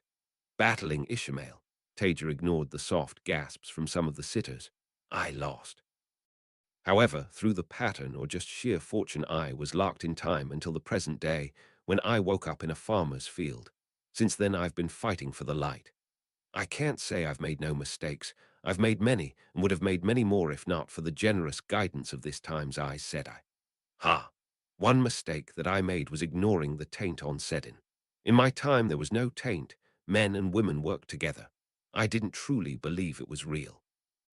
That was until I started to see its effects on the dragon reborn. There was a thump as one of the sitters fainted, and her neighbors tried to revive her. Pathetic. These women were just pathetic. In my time, I was a professor of physics. To you, that would be a scholar who studied the way the universe worked. My research included subjects that are similar to the taint. My survival and presence in this time can only be something that I ascribe to the pattern, a blessing from the Creator. Like fuck, it was a blessing. Maybe for them. Taija thought back to the many times she'd sat there wishing she'd died instead.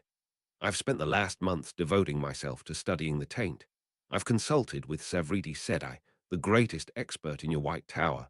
I've had able assistance from Cadsuane Sedai and Moiraine Sedai, and I've also had the benefit of the Dragon Reborn's presence to allow me to study Sedin itself. No need to mention Alexi's help to them. The fewer Tower I said I knew he existed, the happier she'd be. I don't know why the people from my own time failed, but I suspect. By the end of the war, everyone with the expertise and knowledge to do anything about the taint was likely dead. The world was falling apart during the breaking, civilization was collapsing, and organization, unity was simply not there. One lesson from my own time is that when people work together, we could achieve things that could only be dreamt of when working apart. Moiraine Sedai and Cadsuane Sedai have both seen that my methods work. I have the knowledge of my time at my disposal, and were ready to undo the greatest failure of the Age of Legends. No more madness, no more conflict, a blow against the Dark One himself. However, I will need the help of the Aes Sedai. The Forsaken will surely strike at us during the cleansing, and we will need every channeler affiliated to the light that we have to help hold them off. That is why I ask for your help, your expertise. Such as it was. We are still preparing, but we hope to be ready to begin in 4 weeks' time. I hope to see the tower standing proudly with its ancestors, unbent and unbowed as it has stood for thousands of years. Taija hoped she wasn't overdoing the flattery. It certainly didn't match her actual opinion of them. Still, they all had egos the size of houses, so it couldn't hurt. Siwon would probably see through it. Taija perhaps been a bit too vigorously honest in the past, but she was already going to help anyway. The sitters descended into muttering as they considered Taija's words, but Siwon quickly called for a vote. Most stood, some were hesitant. Siwon called for the greater consensus, whatever that was, and eventually all of them stood. Excellent. Now for part 2 of Taija's plan. She'd already discussed it with Siwon, of course. It was going to destroy her credibility with some of the sitters, but she could live with that. She couldn't really care less what they thought of her anyway. Also, it wasn't like she hadn't already lied about how long preparations for the cleansing would take. Hopefully, that information would be winging its way over to the Forsaken before the next morning. Siyun stood again. I have one final announcement to make. Taija Sedai has taught us many things from the Age of Legends, sharing her knowledge freely and generously. Well, most of it, to the extent they were willing to learn.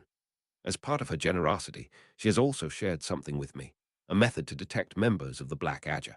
We know that they have sworn different oaths on the oath rod, perverting the meaning of what it is to be Aes Sedai. Fortunately for the light, Taija Sedai's skills in analyzing the power and Turangril go beyond any living sisters. Taija stepped forward, interrupting Siwon just as planned. As the Amulin is saying, the oath rod was known in my time and was used by many people. However, one of the safeguards that we had against its misuse was the ability to check what oaths people had sworn.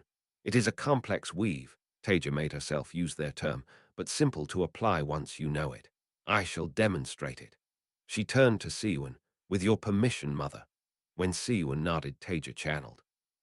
She spun an uninverted web of pure spirit that settled over Siwon, making it ridiculously complex in its swirls, and not even though it had no effect whatsoever. At the same time, she spun an inverted web that created glowing letters in the air in front of Siwon. I vow to speak no word that is not true. I vow to make no weapon with which one man may kill another. I vow never to use the one power as a weapon, except against dark friends or shadow spawn, or in the last extreme defense of my life, the life of my warder, or another Aes Sedai. As the sitters burst into urgent conversation with each other, Taija carefully watched their reactions for any signs of panic or anything. The weave is tiring, so I will be teaching it to a few trusted Aes Sedai later, and then tomorrow we will commence testing everyone. The scourge of the Black Adger shall be ended soon. With that, Taija gave them another low bow and turned to leave. If this worked, at least some of them would be taken in. Perhaps they'd be caught. That would be ideal. If they fled, then so be it. She'd rather they were running free, but known for what they were, than hiding amidst the Aes Sedai. The only real weakness would be if they knew she could lie and realized that, if she could actually do what she said, there was no way she'd have announced it to them in advance. She'd have to wait and see.